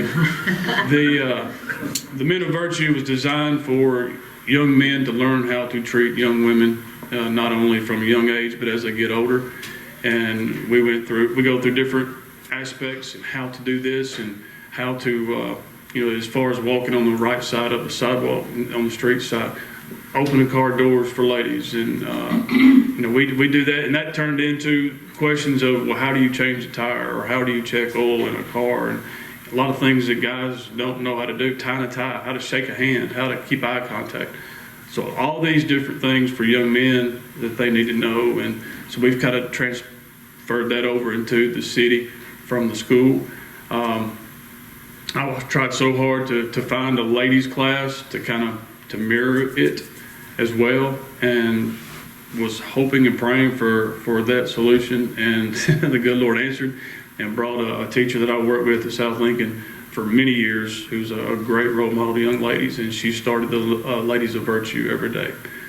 So she had her first meeting last month, and she's looking forward to this month as well. So we're just trying to raise our young men and young ladies up to be great people. Can I say something? Yes, sir. In addition to the outside sports, I do want to give credit to the Parks and Recreation. One of the brainchilds of Nathan was the volleyball team, and we have had much success. The numbers have been great. We even have a celebrity coach within this room that's been out there coaching, but everybody has been trying to get on the volleyball team, and it has, when Nathan first mentioned it to me last year, it was a thought, but it has been a huge success for our kids. Were you the celebrity, Kevin? No, I'm not. It's Mr. Williams over there. Everybody wants to be on his team. Oh. You know how tall he is. It's like that ball line, no one else. Okay, thank you, Dave. Thank you very much. I need help on it. Okay, now moving to Planning and Codes, Director Christy Gentry. Thank you, Mayor. Good morning, Board. Good morning. The only action item we have this month is the public hearing for rezoning 1107 Hedgemont Avenue from R2 to C3. To officially do that, we not only have to have the public hearing, but ordinance 2025-06. Anytime we make a change to the zoning map, it takes Planning Commission approval, and then it's moved up to the Board of Mayor and Aldermen. The public hearing is called for, and then the vote will occur also at that meeting, but we have to do so by ordinance to officially put it on the books at that time. If it is approved, then Ernie Qualls at the 911 Center officially changes it on the zoning map, and then we update the map, and we would have to, we're required every 3 years to bring the zoning map through for official certification. So if there's any changes within those 3 years, then we get the board's approval, and that's what's on our website. So that's kind of the process. It was advertised in the El Valley Times last week. It is on our website. It is posted here on the municipal building door, and I sent out 68 letters to the property owners and then also to that exact address, because a lot of those in that area are tenants that are rental houses, and then the surrounding businesses. So all of that went out. I can only speak for our department, but we've not received any phone calls or visits regarding anyone that's received the letters or seen the advertisement. So we haven't had any opposition or any positive remarks for or against this rezoning through our department since the public hearing was announced. And to kind of touch what Chief Bergman was said earlier, the zoning is a planning tool. We have zoning districts with permitted uses, setbacks, lot sizes within those districts, and so the zoning allows the uses for a particular occupancy. But beyond that, even if it is rezoned, or even with current zoning, whatever is proposed to our department still must meet building codes, permits must be pulled, fire codes must be met, and a certificate of occupancy to actually occupy the building cannot be issued unless all of that is met. So just because a particular property is zoned a certain thing, that just allows opportunity for use on that property. So you mentioned the certificate of occupancy, and that's purely a department thing. So we have the ability to rezone, but we don't have the ability to have influence on occupancy of a specific business, correct? That's correct. Yeah. The fire chief and the building inspector will do a final walkthrough, make sure all means of life safety are met, all building codes are met, and then they establish, depending on the occupancy type, there's it has to be divided by certain square footage and everything, and they actually get the occupant load. They are required to post that certificate at the building, at that location, and they're only allowed that number of people in there to occupy that building for that particular business or whatever that may be. Mm-hmm. Yeah. So, Christy, I've got a couple of questions. One is, how is the school bus garage and the other little trailer that's on the Hedgemont side, do you know what they are zoned as? I think it's residential. To the neighborhood. Yeah, above where the school, where Old Yeah, that's Mountain right, Creek that's right. Academy. And then there's a office building, and I hesitate to say, at one time, I think it used to be like ISS school, but I think now On they this have side it over inside. here? Yes. Where the bus barn is It's at. county property, the county bus is what he's Yes, talking about. all of the, and the zoning actually went into effect, best we can tell from previous chairman, Ms. Ravina Wade was trying to explain to us, mid-70s. So when the zoning was come through and put into place, a lot of things may have been grandfathered in at that time. And residential zoning is not only just for residential housing. There are some other permitted uses and special exceptions within residential zoning. It is not just duplexes and single-family housing, churches, golf courses, even some types of offices. Some of those are strictly permitted and some require special exception. Much like the Calverts were able to obtain a special exception for their recreational gymnasium.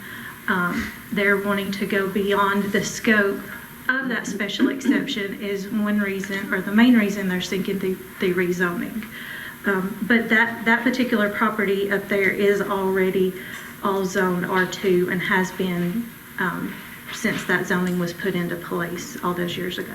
Even though there's no residential in there. Right. So I guess the second part of that is there any way, because the majority of the people that live over there that I have spoken to are not against the culverts at all, and not against the daycare that they're seeking to try to do. It's the fact that they're worried about what's gonna happen if these people sell that building.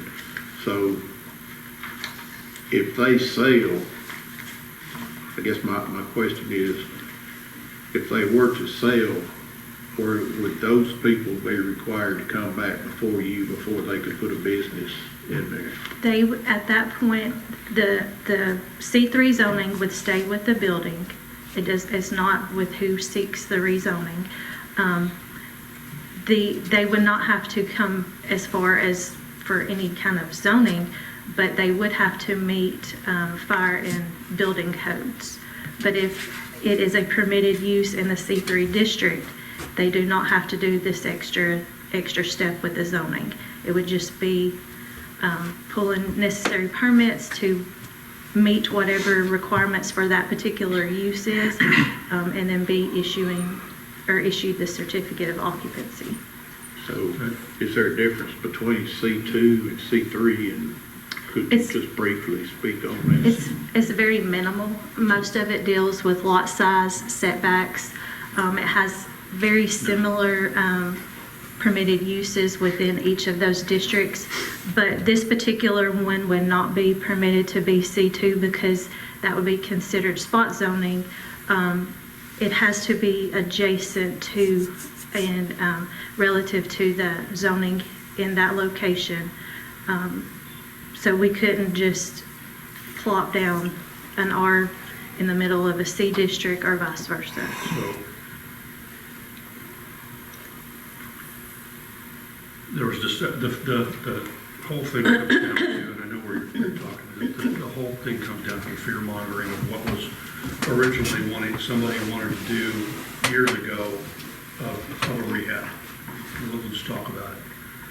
Somebody wanted to turn it into rehab. That was where everybody put a bunch of names on a list, being accurate, children, adults, dead people, whatever it was. There's a bunch of names on a list associated with the problem with a rehab. That was killed years and years ago.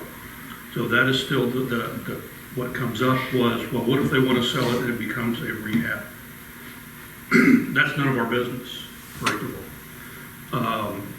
But C2, that was a question I think was brought up in conversations that we've all had, I believe. C2 allows that same thing. C2 allows a rehab. So that's not the answer either. And you can't plop down like that either, although there's commercial right next to it. The only one that sits in commercial that does not allow rehab and allows this type of facility is C4. And we have no C4s in the area as far as I know. We don't have any C4 zoning. But we have it on the ordinance that we have the ability to do a C4. I'm just throwing it out there. If that kills everybody's problems. I agree with what you're saying. I see exactly what you're saying. And then there's no argument and everybody can stay home and not argue about it because it can't become something that nobody wants to make it. I don't know what the path ahead for that is, but we need to get off.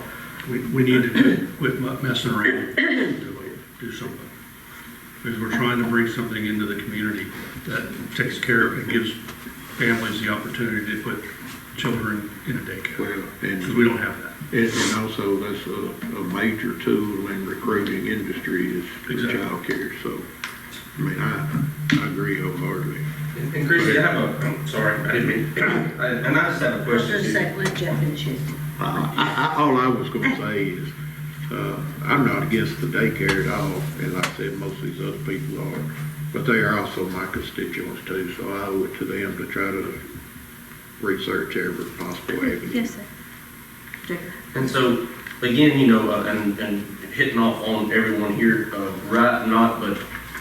not even a mile down the road, we have, what is the old hospital zoned as? Is it C2 or C4? It's not. It's not zoned at all? Residential, I believe. I believe. No, he pays commercial tax. So they pay commercial taxes, but they're zoned residential. But the taxes are based on the use. The zoning does not, in all cases, match the tax. the zoning is a planning tool. Let me give you a good example. Right here, up here on Main Avenue North, kind of where it goes around the curve to Bright Avenue, there's still several houses right there. They are actually zoned commercial. Their tax would be residential on their use, but the purpose of that is over time, as these houses become, dilapidated or vacated or demoed, then you're going to expand your commercial district on your major thoroughfare. You're setting, the zoning is setting yourself up for planning for the future of what you want the area to be. It is, most of the time it does match what you're taxed, but not in all cases. Because say if one of those houses, if there was a fire and it was completely demolished, if it is zoned commercial, you wouldn't be allowed to put a house back on that spot. So there is a lot of confusion in that, but you're only taxed on the actual use of the property. And that's a good example too, Christy, because right there around that corner on Bright Avenue, you have Covenant Manor, which is a facility for elderly, I think. So that's kind of and one other point that may be lost or people may not think about, like the areas that are already zoned C2 and C3, if they met the requirements for a rehab facility or whatever was trying to go, they would not have to come necessarily and get any special requirements for or approvals from the board. If it's already zoned that way and they meet that and they can get their state approval and everything, they can go in there. So I know that a lot of emphasis over the years have been put on what wanted to go in there, but had it already been the C3, it could have went in there if they met all those other requirements.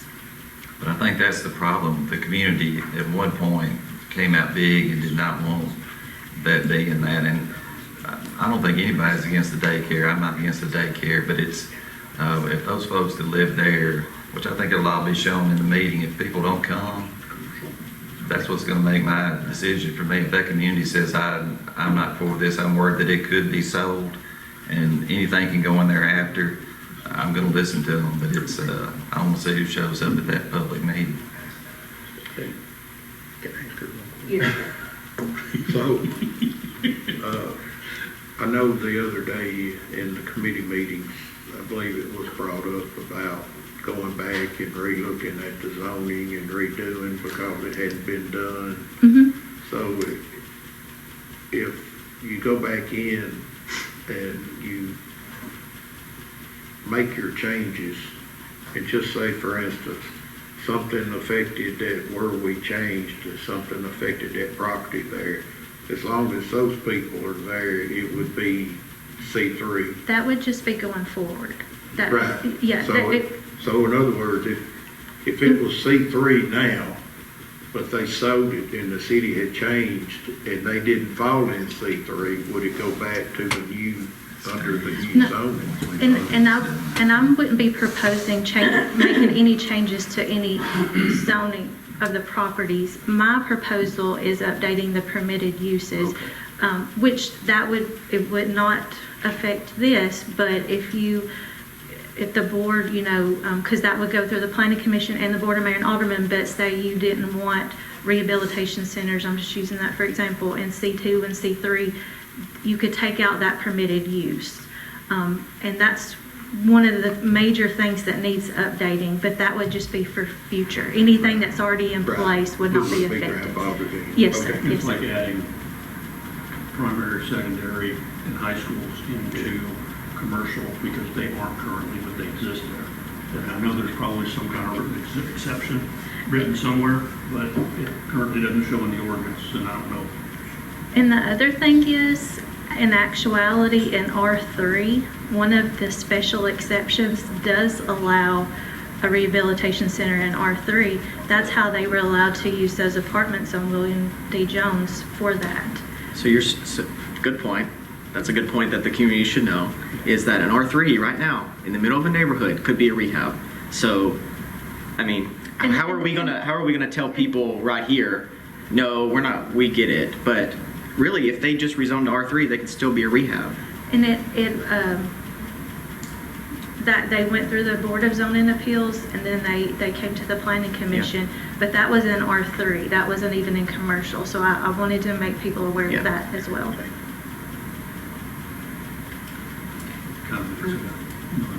Yeah, I mean, Christie.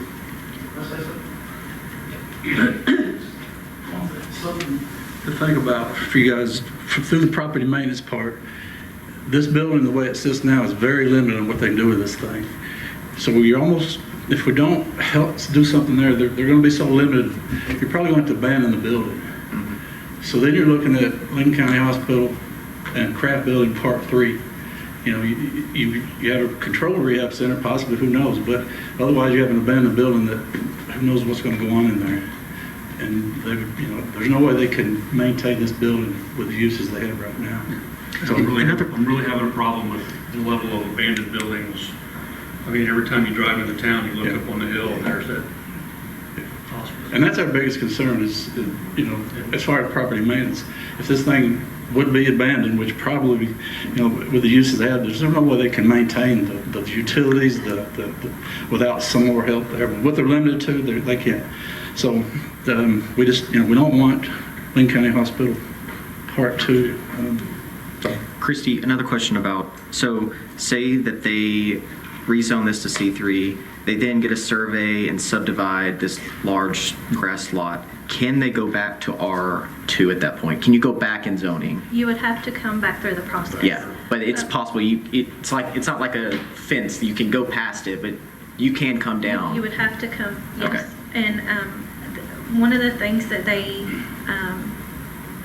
had initially, because they do have that large area, they were they wanted the quickest thing, so they went through and are rezoning the whole thing. Yeah. So even they could subdivide that part and then seek to go back to residential if they want to do that sort of development, or they could do even like a small strip center, and then a multi-use, or if you could have some Airbnbs up top and some businesses below.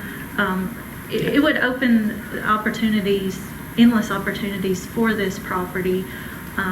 Yeah, because when we're looking for kind of like growth and expansion, I mean, we're locked where we're at. So, I mean, once we start, when you look at a map and you're like, where am I seeing the big green spots? Where can I put something that would be helpful for the community? I don't know that we start. That's enough of that. Okay. So I think that gives the board a lot of information with the questions and also the public, so we'll see how Tuesday night goes. So real quick, just had a few good positive things that we've done this month in our department. The city billboard on Interstate I-65 was put up on March 21st. It does feature the Camp Blunt, is promoting Camp Blunt to stop at exit 14 and to come to visit that site. And I'll send out a picture to the board. They sent me a picture of, it looks really good. I sent it over to Mr. Delap and tried to get the word out to Camp Blunt that we're positively trying to advertise their site. There may be a delay in the announcement for the home grant. I received email and passed the information on to Mayor Hartman and to Mr. Owens. They're still sorting out contracts and trying to make sure they're going to get the funding with HUD and everything that's going on with the federal government. So instead of late May announcements, it may be on into the summer or even early fall before we know if we're going to receive any of those funds for the home grant. On March 19th, we held our annual meeting for the utility committee. Officer elections were held, and the committee chose to keep the officers the same. Randall Griner is remaining chairman, and then Doug Campbell is vice chairman. We were able to fill our vacancy with the property maintenance inspector position. Garrett Jones joined our department last week. He has hit the ground running. He had a planning commission committee meeting, and then, of course, now grass is growing and everything, spring has sprung in our department, so he got thrown in, but he's doing really well and has a good log to provide this month, and the April one will even be fuller than that. We are moving our planning commission meeting up an hour.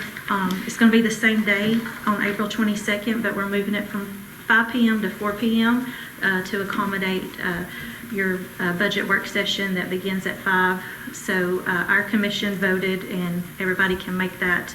So I'll be getting that announcement posted that the planning commission meeting will just be an hour earlier at the April 22nd meeting.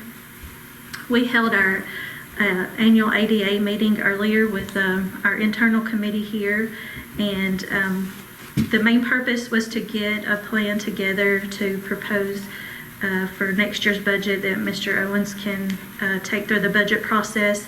But we do have some money in this year's budget that we're still trying to spend, and so we come to the consensus that after they do the counter and the work at the front office here for ADA compliance, that we're going to meet with Nathan and get some things ordered for the restrooms at the parks, to kind of get some new grab bars, mirrors, things that are on our 30-year plan that we can quickly get in and get installed to meet this year's budget. We'll use some internal labor. Jack's going to help work that out with Nathan, but it'll be things that can be seen, will help our parks out, but then we're also checking boxes on our ADA plan. Does our property maintenance worker, do they also look for like sign ordinance? Yes. Okay. Yes.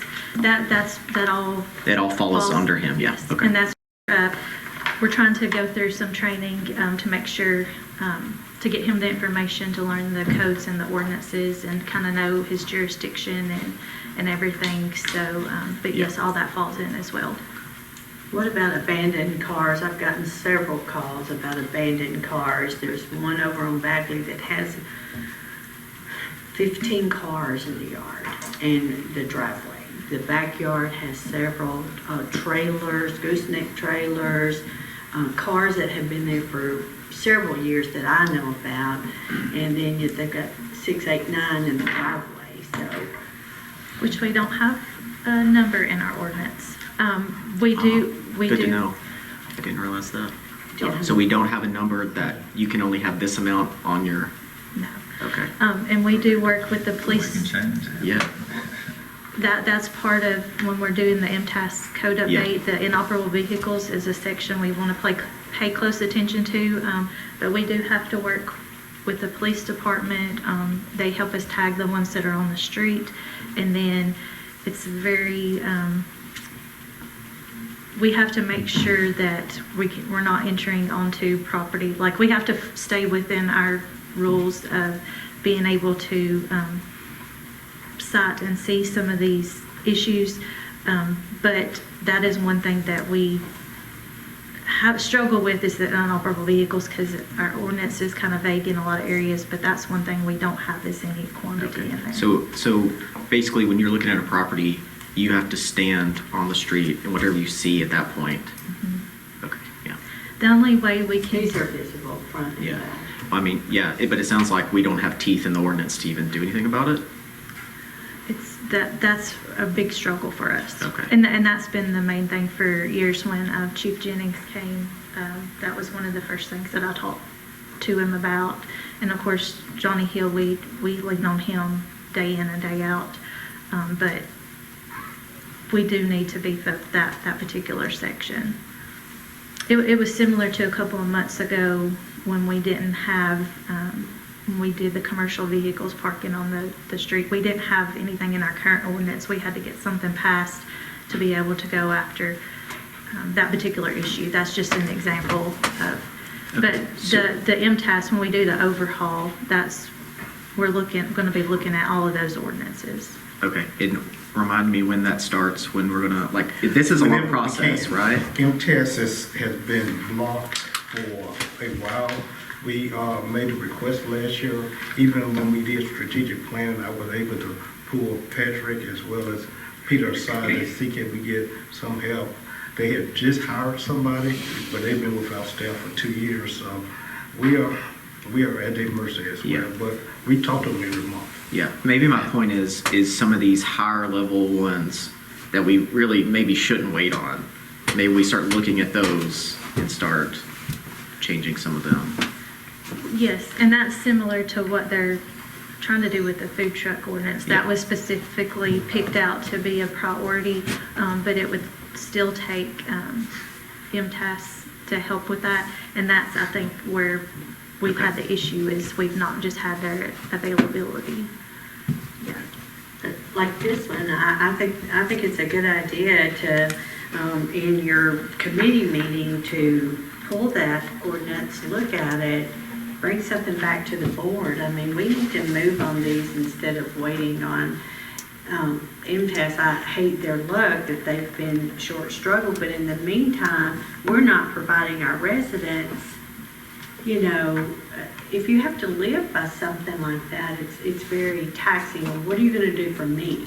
And, you know, they've done everything that they know to do to improve their property, and, you know, it's just gone down. So I think maybe they need to. Yeah, I like that. And do you have like I know food truck was number one. Do you have a strategic list on ones that are in line? If not, then I'll put this one at the next one.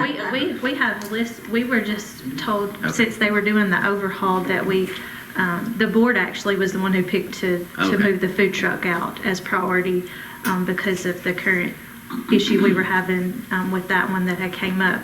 But it was recommended, since we were doing the overhaul, that we didn't just have amendment after amendment, because then it would be harder to go in and codify it together. Yeah. Okay. And I know we've been talking about blighted. You don't have to have a list. Yeah. And I know we've been talking about blighted neighbor areas too. And That goes along with it. yeah, I mean, I think I get the whole MTAS. We don't want to like start doing, but I think we can start on that. We can't wait for outside sources to. And we've already been talking about it, so might as well get the ball rolling. So. Put it in a Word document, send it to me, I'll start editing.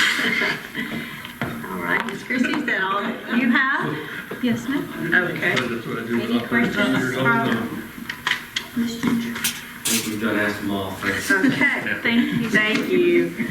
All right, let's move along. We have the IT department and Mr. Gavin McCurry.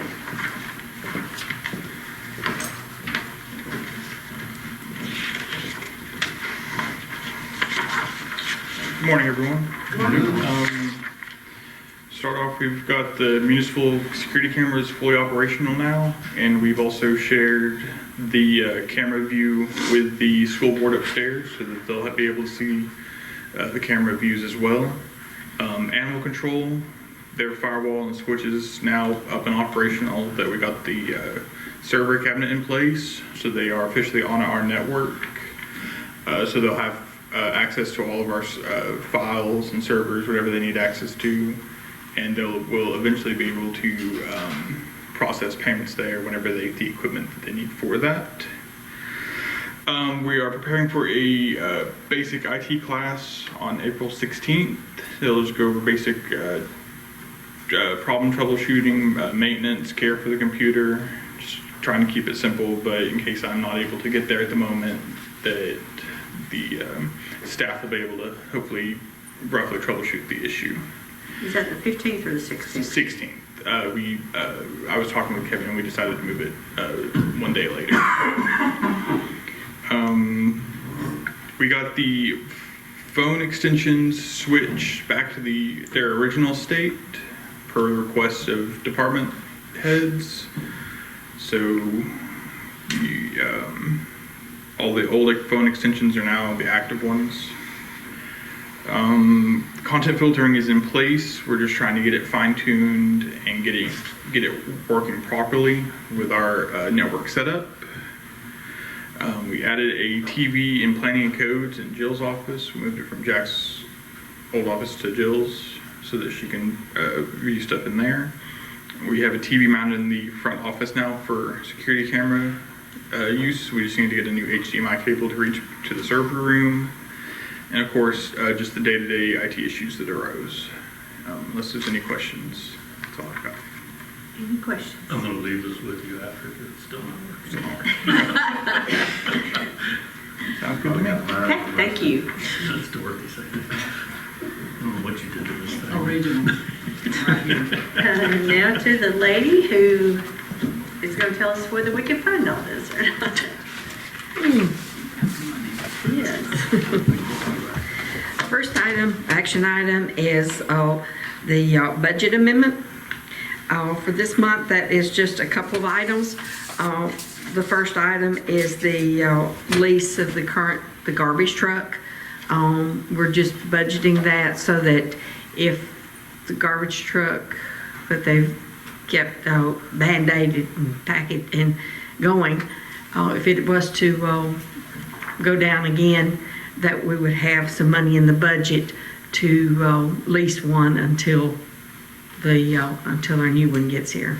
Well, this would only carry us through June 30th, and then we would include some in next year's budget until the new truck arrives. The second part of this is Jack talked about earlier about the purchase of the knuckle boom.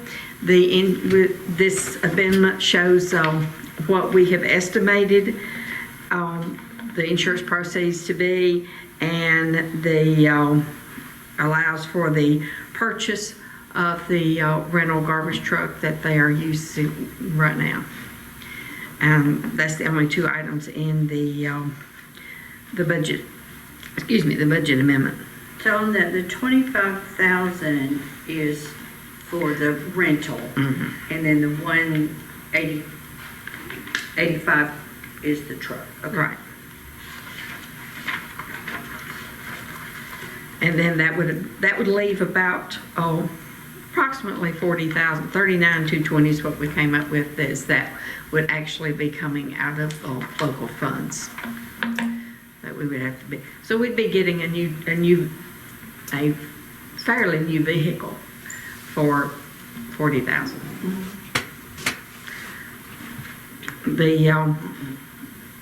The next item to move on is the authorization to purchase that vehicle. It could go through Sourcewell and would not have to be bid out, but it would need the board's approval to go that route.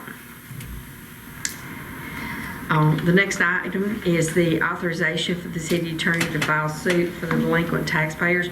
Now, this is 2023 taxes, not the ones that were due February 28th. These are what was due February 28th of last year.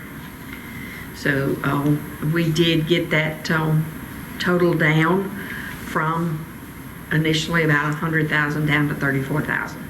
Good. So we were Once there's it's filed and they get a letter that, hey, you're going to court, can they at that point come in and pay, or they cannot pay to us.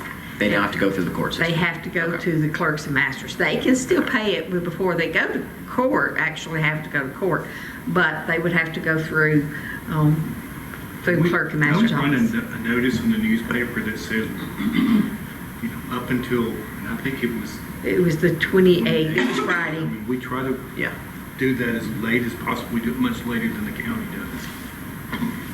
But we give notice that, at that date, that's going to be the last date that you can pay at the city, and beyond that, you have to pay at the clerk and master's office. And you'll be surprised how many we had on that last date that come in and paid, so it wouldn't be, because the costs just go way up when it has to be turned over, because they have to do title searches, and there's just a whole lot of work that they have to do on their end that adds fees to that.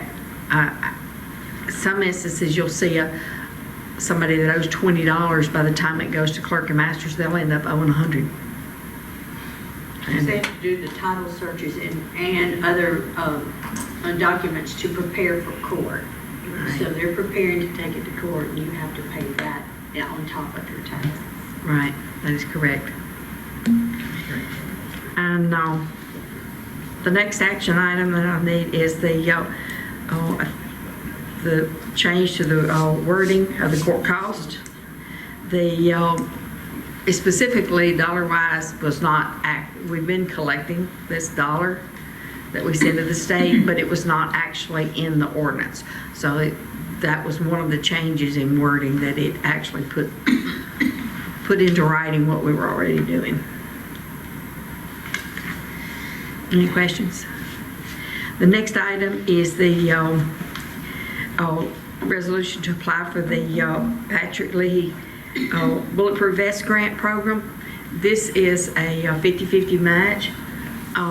This just gives us the approval to apply for it. The difference between it and a lot of other grants where you have to look at the matches is that we're required to provide our officers these bulletproof vests anyway. So this just gives us an avenue to get reimbursed for expenses we're going to have anyway. Is that a set grant amount or is it a variable? It's 50%, but they have a certain criteria that they have to meet when they're purchasing these vests. Certain types. Right. I mean, like, on the grant side, is it a certain amount of money on the grant? I mean, as a city, we'd like to know, what 50% of what? It's based upon the cost of the vest. Like if you got 32,000, then we're gonna pay half and they're gonna pay half, but if the vest costs 56,000. We have to actually turn in, it has to be officer. If the grant has a max, I mean, if we're gonna go get the cat No, back. what it does is there's certain, it spells out exactly what vest will be approved. So that would be the cap there. That's how they're curtailing it. That's how they're curtailing that. And they also stipulate how often an officer can get, like you can't buy a vest today and then in 6 months buy another one and get the grant twice. And then there's a life limit on vests. Yeah. Right. And of course, mostly it covers our new officers. And like you said, one of the ones that might be getting older.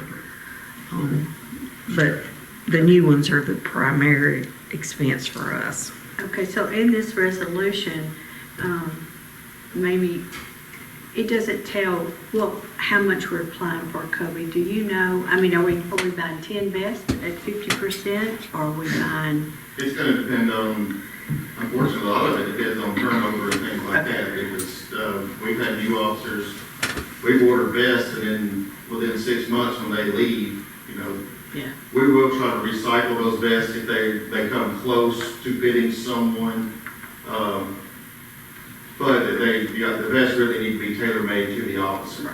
And if it is larger, and Commander Casillas can correct me if I'm wrong, if it's a larger vest, they can actually cut those down to fit the next person, just to save a little bit of money. The police department already had in their budget 4 vests. This is just getting us, so I think, usually we would want to see like how much money we're giving over, but it sounds, it's already in the budget to pay for them. So it's, under this condition. Okay. And also, this is like a lot of things, we're just approving to allow them to make an application. It would still have to come back to the board to actually accept the application. And then it's more information, please. Right. At some point, the board is not happy with the award or something, we'll have an opportunity to revisit it. And that grant will be opening up. It's not open yet. It should be opening up in the latter part of April. The next is a resolution to apply for the Blue Cross Healthy Place Grant Program grant. This is a 100% grant. It is a very competitive grant, and I think we have in the past applied for this grant, did not get it, but that doesn't mean that with a little bit more stability now in that department that we might have a better chance, we think, this year of getting it.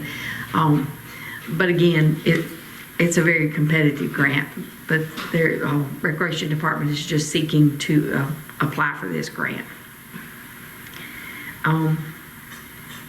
Any questions? Next is the approval of the departments declaring the 2004 Nissan Xterra surplus so that we can sell it on Gov Deals. That was the one that he was talking about a while ago. We He's don't know not where even it's seen. at. That brings up the Police point, department. I mean, he asked for, what's the, I don't know what you call Airport it. authority. Yeah. Courtesy Do you, vehicle. I don't know, do we think about the Xterra, or do we think that's already too old and too, oh, I mean, we don't know where it's at, so obviously that's a problem, but. Police department. It's a police department. Oh, you've been keeping it, oh, I see. I'm kidding. I was volunteered, or voluntold to take. But I think all the exteriors have reached their life. Oh, okay. We sold two last year, I think so. and both of those, I think, was average, maybe got $600 for. Okay. But they were extremely. It would cost This more is to a maintain. 20-year-old vehicle. Okay. I've hit a lot of different small airports in my career, and the vehicles that you get sometimes, they ain't top of the line. Hobbling down the street. They're old police vehicles, old rundown vehicles that, and the purpose of them is so you can go leave from the airport, go grab a bite to eat, and come back, and not without calling an Uber or all any of that other stuff. So you said, I think the last one we only got $600 for? I mean, is it worth it just to hand it over to? Is this the one behind the police station, Kobe? I think this may be the one that's in the impound lot down there. I don't think we've got an Xterra on our lot. Okay, But there is one down in the impound. okay. I think it's been there, it's seen its day, it's been, I'm sure the interior's dry rotted and, yeah. One thing you might consider is you might allow them to look at it and see if they would be interested in it. But you could go ahead and approve the surplus, declaring it surplus.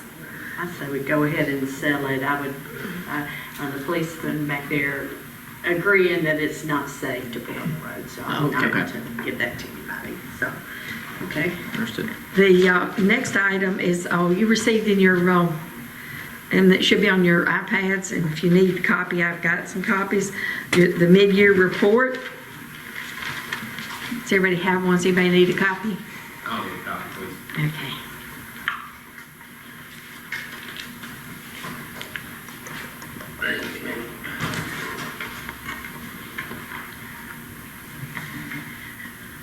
Just a couple of things I wanted to point out, especially to our new alderman, is that on the very front page, the revenue, we've done a pie chart that shows the breakdown of the revenue we've received since February, or through February. And you'll see the biggest majority of our funding comes from property taxes, with the next being the sales tax. That's the local option sales tax. Then the other is the state shared revenue. Those are taxes that the state collects, and we get a portion of that. Those are the top three items of our revenue. And if you move on down to the expenditure, we've got it broken down into what portion of the total expenditures year to date that have been expended through February. And I will note one thing, that the highways department looks huge compared to the other, but part of that is your current sidewalk project that was paid up for out of the bond funds. So that makes their department look a little bit, kind of skews it. And that's something that you have to note in governmental accounting, is that from year to year that can go up and down with different grants and different funding sources like that, different projects. It's kind of similar to what they were talking about earlier with the airport. This year they may have a huge expenditure, and then next year they may not. And so they may go down. So sometimes that creates a little ebb and flow. I've got the breakdown of each one of them if you wanted to look at that. And then the refuge is a separate department. It has to run on the fees that are charged. it is a little bit different than your governmental because it does have to survive the fees. And that's why it is reported separately. And the very last page is the cash balances. I feel like we have a good solid cash balance. We're not, comparatively speaking, we're not overfunded, but we do have sufficient in reserves that to cover what a fund balance should have, plus some for any kind of contingency that might happen. Does anybody have any specific questions they would? If you have any other questions, just shoot me an email and I'll be glad to research it and give you some answers and best I can. Loretta, I would like to say thank you so much for giving us these pie charts and also the list explaining each one. I don't recall receiving this, and as long as I've been on the board. So this is very informational. It kind of helps us understand where the money comes from and where the money goes. Even though we hear it all the time, it gives you a visual and you have it before you. And also on the cash balances account, now this is, we've just received property taxes, right? It's right. This is reported on this. So yes. Yeah. And that this will be the high. But you got to remember this. Yeah. This is our high period. This will probably be, March will actually probably be the very highest. Yes. Because taxes are due February 28th, but we will have had a lot that paid. They may have mailed it in February 28th, so we give them credit as though it was paid in February, but we didn't actually receive it till March. And that first week is usually pretty large, the first week in March. So I would say at the end of March is probably the largest cash balance in the year. Then the lowest would probably September, October.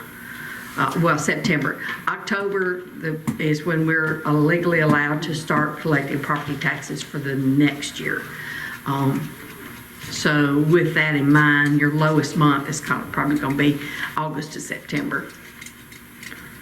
Question about, so I know that there's one expired CD from Bank of Frank Ewing. Is that currently listed or is that already rolled into idle funds? Oh, this was just as of February 28th, so that was before the maturity of that CD. So that's still, that one is still listed here? Right, it did mature, and that's in my report. I'll just go straight into that. Okay, sorry. Because that was the very first item on my report. Is the CD did mature in the middle of March, March, and given the current volatility and the rate, the kind of tentative rates we got, we decided to just put it into idle funds and postpone that till next month and look at it, and I'll bring some to the finance committee in April, some because we were looking at some different avenues and look at some of that in April and be sure in May, I'm sorry. Doesn't seem like it ought to be that late. But look at those and get some good data. And so in the meantime, it's in that idle fund. It's drawing a small interest, but nothing like what we can draw on a CD or anything, but it'd be a good, it was a good housing place until we can make some final decisions. And I just didn't feel comfortable making those decisions or having the board make those decisions yet without some really good information.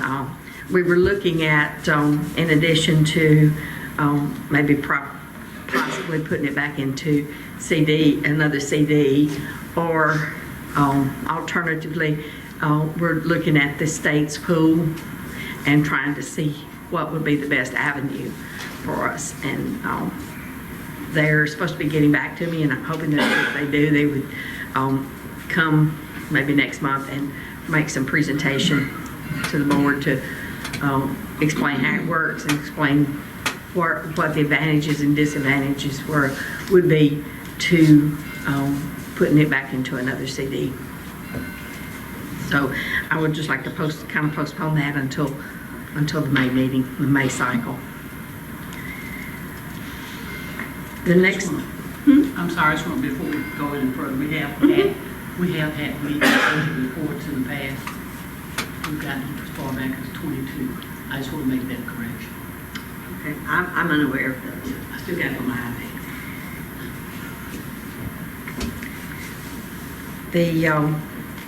The next item is, well,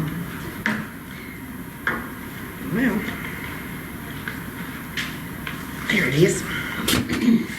The local option sales tax for the month of March was $278,755. And this has been one of the months that we actually had a decrease in the sales tax over last year of 6.63%. The state share sales tax, though, was an increase of 5.5% at $67,198. The occupancy tax was a 21.7% decrease at $9,391. That's my report. Does anybody have any questions? I've got one. I don't know if this question as much as maybe just asking the board for permission, but I spoke with you and Kevin the other day about the possibility of doing, for the next tax season, with our residents is being able to make payments. I understood that the software is already in place. The girls in the front office are for this, and wouldn't be any extra work on them, really. All it would be giving them the opportunity to pay it from the time that they receive it to February the 28th. Yes. I would ask if the board would entertain having that go back through the committee process to approve it at a later date before our property taxes. The county has this, and I guess I knew it, but I forgot it, and I was approached the other day about could the city do something like that, because so many lives on fixed income, or they're trying to save to get, or they have an emergency, or they're having a hard time, some of the older ones, to make that one lump payment. That'd give them an opportunity to spread it out. Yeah, what we would do is, and we've talked about this, and it's something kind of in the works, in the planning, is that it would have to be paid from the time period of October 1st through February 28th. In other words, it wouldn't be for a whole year, but they could make payments. I was thinking about quarterly. That would be 4 payments, or, well, it wouldn't be quarterly, it would be every month, but it would be starting in November. In other words, and have a deadline set that they'd have to come in and apply to make those installments by this deadline, and then start actually paying on them in November. So it'd be November, December, January, February. So that would be 4 payments that they would make versus having to make one big one. Yeah. And it would still I have was us pay. approached to the same thing, and I think I brought this up in the finance committee too. So yeah, I'm in favor of some kind of Yeah, I don't think anybody has a problem with it. Before now, that the software just would not work with this. But now the software, I think, will work with it. I just got to do some more research and set up some procedures before that time. And so hopefully we will get that in plenty of time to implement this for the 25 taxes. But that's not anything that we would have to have a resolution or ordinance or to do I that. don't think so. We did talk about it within staff, maybe after the vice mayor did bring it to our attention, and we think it's a fairly simple fix. So I think we can do it without the resolution. With our policies and procedures. Right. I think it'd just be an internal accounting issue that we would, a finance issue that we would take up and go for. We would just require some PR and letting people know that it'll be. I don't want the fears. I don't want them to come in January and say, I want to set it up. Yeah. That's too late. I want to make sure that people know in October, come in and set this up, and then you'll have till February to get it paid off. And the people that approached me about it was also like, hey, the county already does this, so if we can just mirror what the county's doing, they already know the process, so just talk with the county on how they do it. And listen, we all get calls about it, so we'll be the best PR for telling people to go do it, but yeah. Yeah, but those are just something, we'll be looking into that more in depth. All right, thank you. All right, next, our city administrator. Good morning, Mayor and Board. I guess I would start first with the food truck ordinance, and there was something that carries on from committee as well as strategic plan. What you have in front of you is the latest version. I have had an opportunity to get the input of the committees as well as the board in general. Staff has had several meetings, which include planning, administration, our legal counsel, and I have had a couple opportunities to work with our MTS representative about our food truck ordinance. And the only advisement that he gives, he has been working with probably half of our municipalities in the southern region of Tennessee, but he was just saying they do have a different ordinance out there they're pushing now, and it's a variable food ordinance, and he's going to work with me to share with the committee, but that's still a work in progress. He has some cautions about enforcement, and he also says that municipalities that are smaller, which includes Fayetteville, they have been successful in incorporating the state fire inspection and all of theirs to be the basis of their food truck ordinance. So he said that municipalities less than 10,000 typically use that, and that primarily is because they have lesser staff to try to enforce. So besides that, the document that you have should be the latest version. I think since Debbie did send last night, I have had a chance to talk with John Hill, and he did advise that we may want to take the appeal process out. He said basically because the appeal process is the same person, which is the city administrator. So it's basically me reviewing appeals that I would have put out. I have questions. Sure. So we define tent under definitions, but all of the regulations are applied to mobile food service vehicle. So should we not rename mobile food service vehicle to also include tents? Maybe it shouldn't say vehicle, maybe it should say food service, I don't know, set up, I don't know. But even though we define tent, it doesn't seem like tent is under these regulations.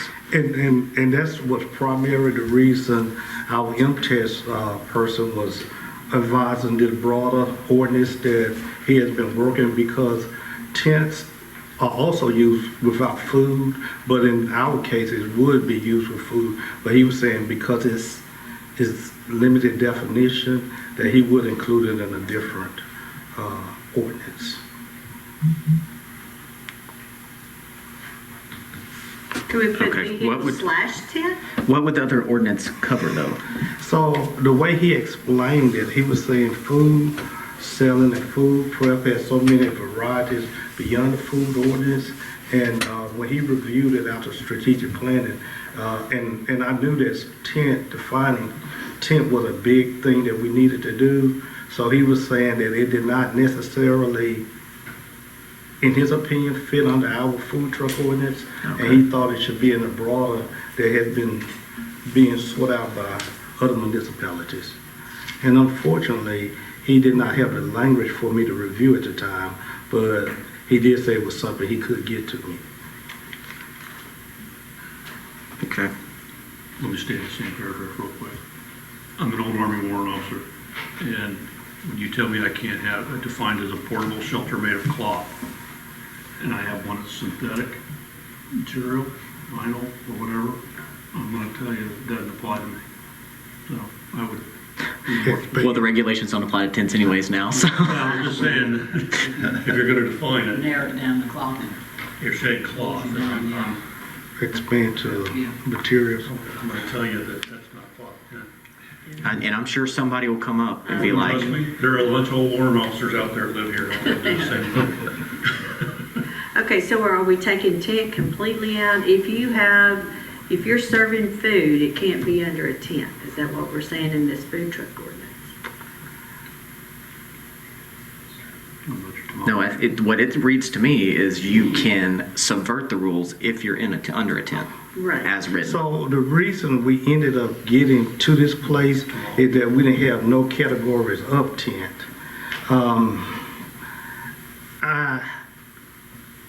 Somewhere, and I agree with Alderman Keenan that somebody's going to have something that is going to be different, but I do believe that and staff was very strong on this, that we do need to have something, but what that something is kind of what's difficult.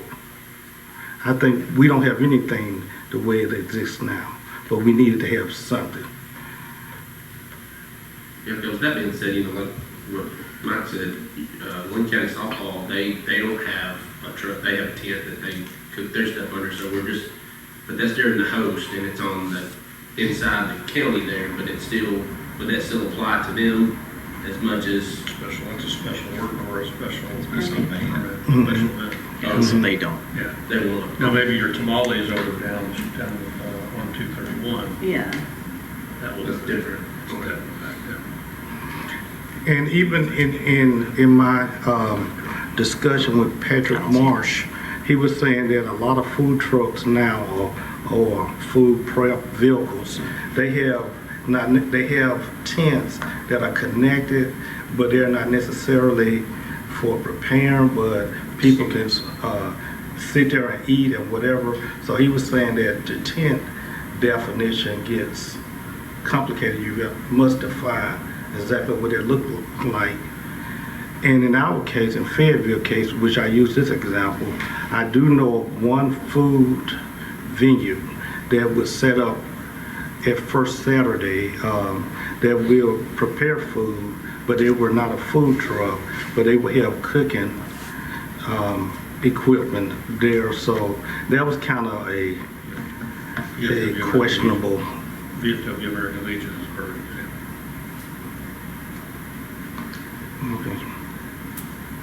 So whatever we do, we need to work on fast because this is April. Mm-hmm. And the first Saturday starts Saturday. Mm-hmm. And I know that's a special permit. Mm-hmm. So is your proposal that we move forward here and then revise it once we get MTAS input, or are you wanting to? I don't mean to put it on you, Kevin. And that's a good question.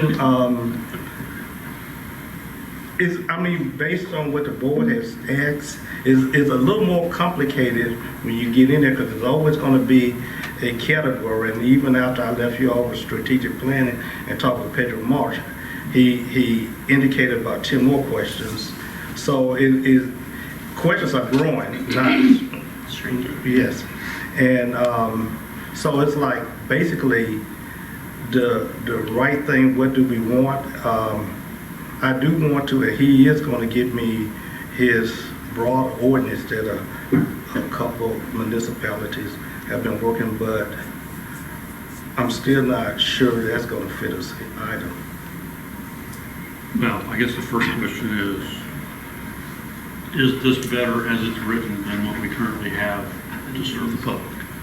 Yeah, I think it addresses some of the major. So we can make it with it, and then if we have to come back and revise it, we come back and revise it. It's going to take us months to revise it, so we might as well get something on the books. Right. Yeah, we can think of it as an iterative, but we need something to enforce at this point. And I will say, This reaches that as close as it can. yeah, I will say, yeah, beyond the tent, I think most of the stuff is addressed. I do want you to clarify, I know a couple of the board requested that a couple of the board, including me, requested that this fall under planning and codes. Do you want to expand on that? I know I see you put in here, the city administrator or assigned designee shall oversee the issuance, suspension, and revocation of mobile food vendor permits. Is the intention for that designee to be planning and codes, or are you still planning to just designate it to? Let me tell you the reason why I have a little hesitation. When this was first approved, which was before my time, it did not deal with as many planning and codes. I almost feel like that if we do put it in planning and code, and it has never really been under planning, if we do that, we really need to go back and reassign the duties of the personnel. We do not have this enforcement and the type of time that it would take in our personnel department. And I think we need to go and review the job descriptions before we do that. Okay. I think we're already doing permits for what's the people that set up furniture out there. Like that, it's essentially that with food though. So my point is, we're the codes and enforcement department should be overseeing and enforcing codes and ordinances. Sorry. See if this way you read in this section, Joseph. Always. It happens all the time. Yeah, they always just mix it up. It's been a long morning. Yeah, it must be our good looks. Because he says in here that they will be enforced by a codes enforcement officer and police officer of the city. So it's that part. Well, then I think that. Is that just the issuance and the ratification? I think some of this is based on suggestions made, but it was originally intended to be under administration. And that's the way it was approved 5 years ago.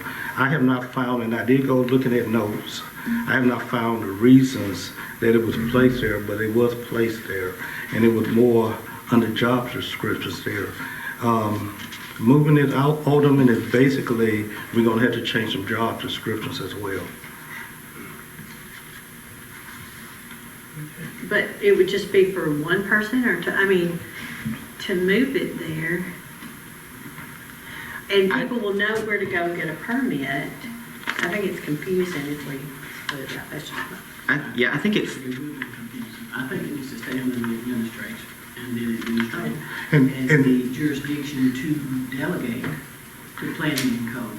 And basically, So is it I'm sorry, No, go ahead. but basically, the job descriptions are, it has, the person who is our new person, it does not flow, it is not his responsibility. We need to go back and change personnel descriptions if we're gonna put it under planning. What other codes do you enforce or give permits for? Is that Planning or administration, and if it falls under the administration director, not necessarily me, but I'm oversight of everybody. But I guess maybe I'm missing the connection, but most permits are going through planning and codes. And that's what I agree with. I think it should go under planning and codes and not. Like, it seems weird that this is the only one that's not there. Yeah. And I can't tell you why not, I don't have no. Oh, no, I'm not calling it personally. But I'm saying basically, the way we have personnel now, the person who is holding that position does not have responsibility of food trucks. So we need to go and revisit all of that too. Okay, so even though it says designee, you still plan on that being administration? You don't plan on designating that to planning and codes?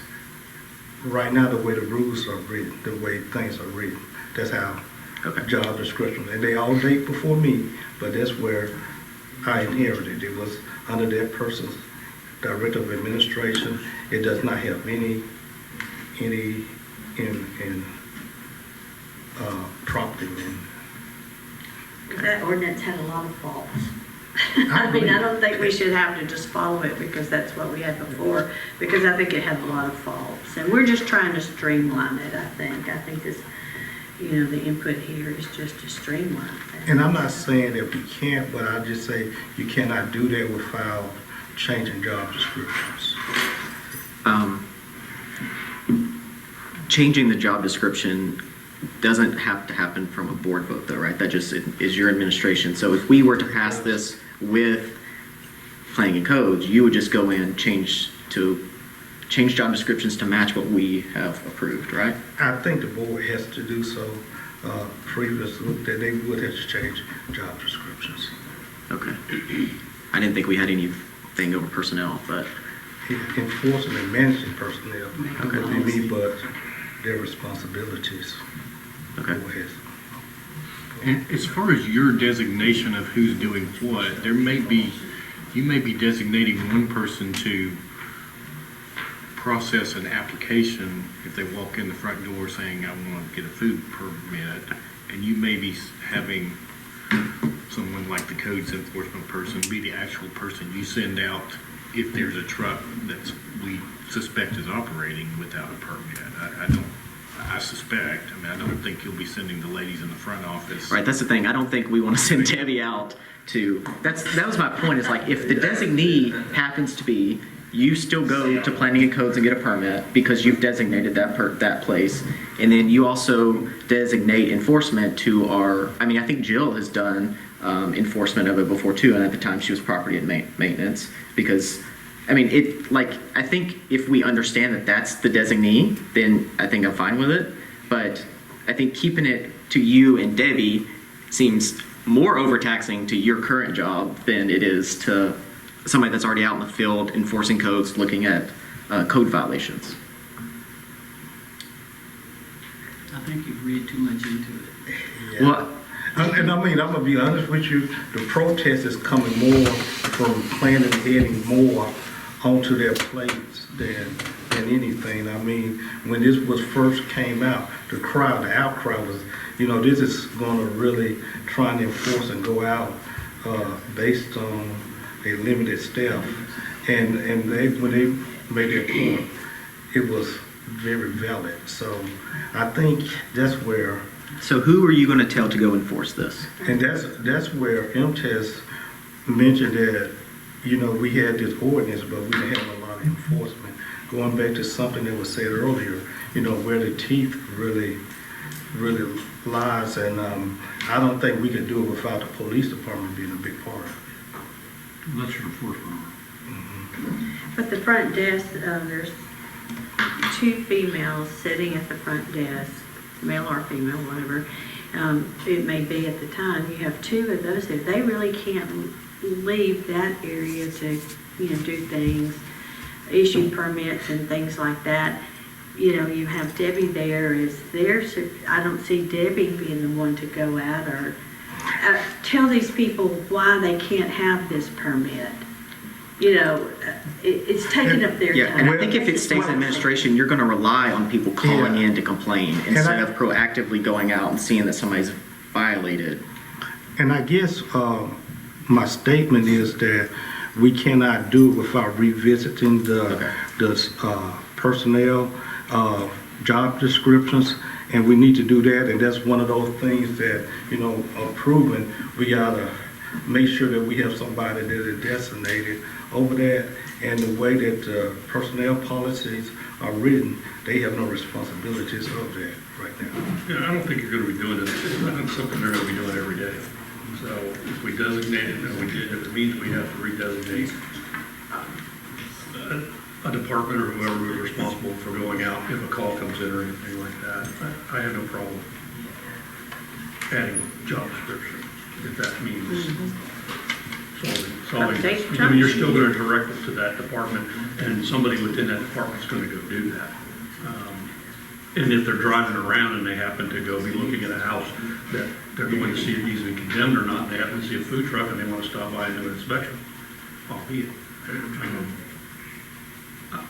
I don't see a big deal. I really don't. Besides setting a job description, I really don't.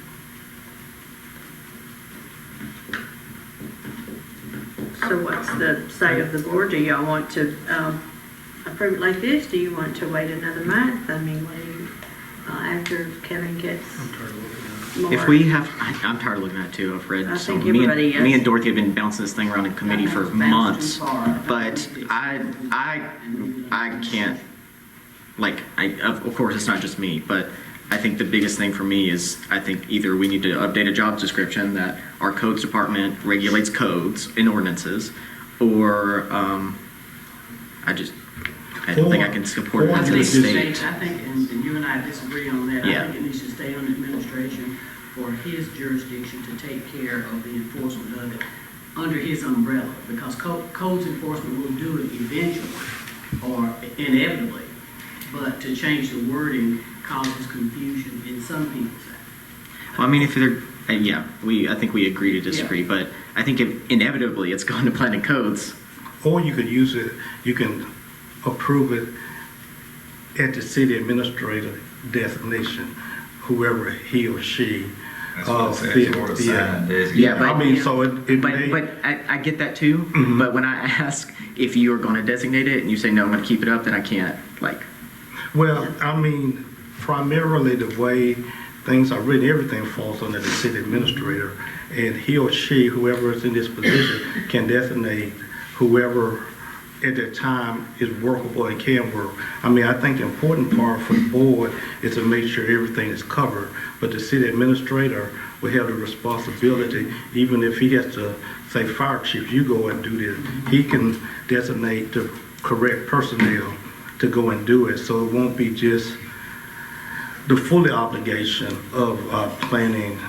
I mean, and it could be, as we have had in the last 6 to 8 months, we didn't have a person in the position. I mean, Jill was there, but she was in a new position. So we can put it under the city administrator, and that person will have the responsibility, whoever they say, go and enforce this. But it would be the city administrator's responsibility to designate whether he says Krista, Jill, Garrett, or whoever. Ultimately, if the ordinance is not being enforced by the city, we're going to come talk to you. Correct. And I mean, and I will have that authority to put whoever, as long as it's enforced or things were covered. Okay, so I'm Mr. I think we're Food. pole vaulting off over, Who's going, yeah. Well, I'm just saying, if I'm Miss John Doe and I'm coming in to get a food truck permit, who do I go to? Do I go to planning and codes where permits come out of, or So do it I has go to always front been desk? administration. It has always been. Well, at least the 3 years I've been here, Right. it's been administration. But I would say that formalities, it works well as far as going and doing that part.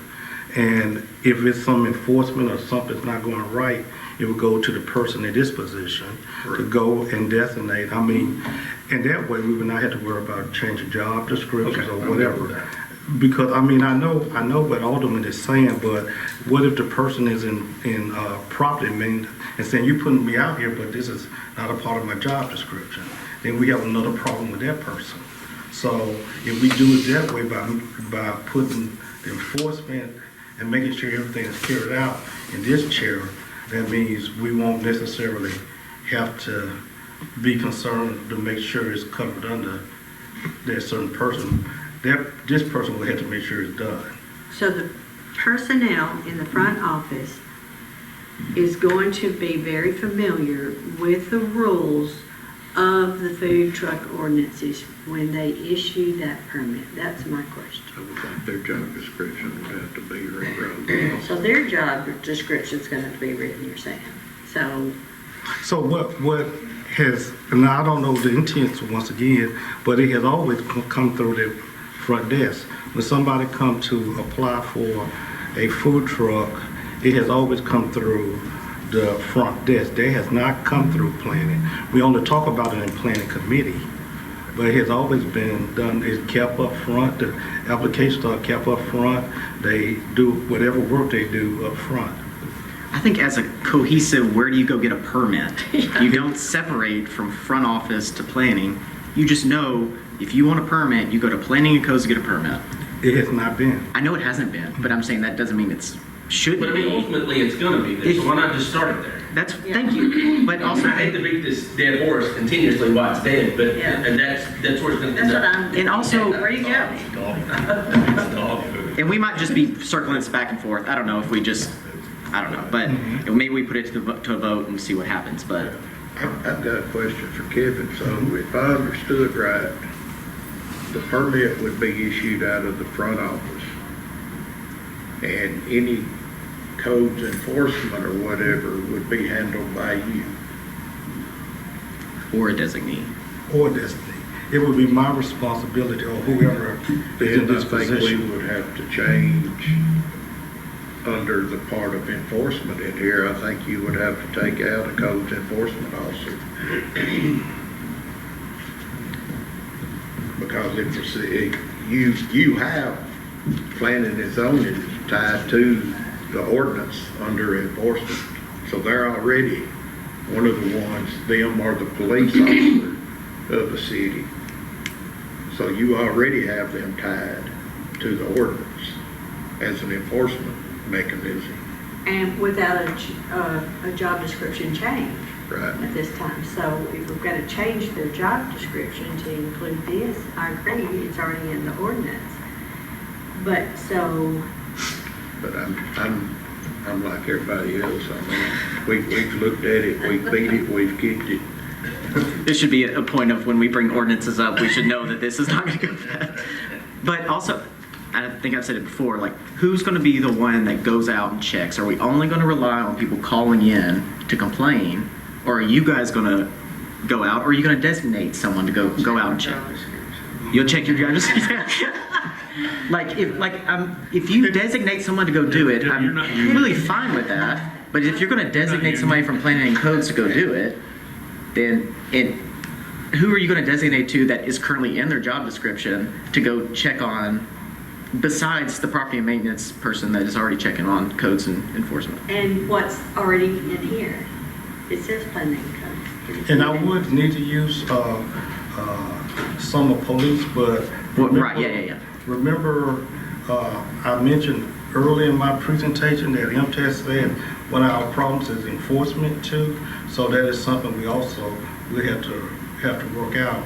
But I also say this, it would be, if the board say, hey, city administrator, we want to make sure every last one of this enforcement, it would be basically the city administrator, whether he is assigning Davy, Benny, or whoever, it would be that person's responsibility to make sure that it's done. Okay. So, I mean, and what we're saying now, I don't know if it's been a problem on the way it's been collected and the money has been taken in. I don't think between my staff it's been a problem. But, I mean, when I walked in here on March 17th, 22, it was taken by the front desk, and I have not heard of any complaints so far on that part of it. I have, but I just think the enforcement side is what we need to figure out, because being a former police officer, their plate's already full, and now you're gonna put something else on them, and how are they gonna know all the ordinances and stuff? So therefore, I would think codes should be the one to go out and do the inspection. Now, if they go out to do an inspection, if they don't want to write the ticket and they're going to call somebody to come write the ticket, at that point, I agree the police officer should come write the ticket. But you're also adding more duties to them, and their primary duty should be the public safety of the residents of the city. That's just my opinion, but I mean, I do know from the police side of it, I mean, it's sort of like the county when we took the animal care, they wanted us to go get all the animals, so we didn't have the means How many to train. violations have we actually had?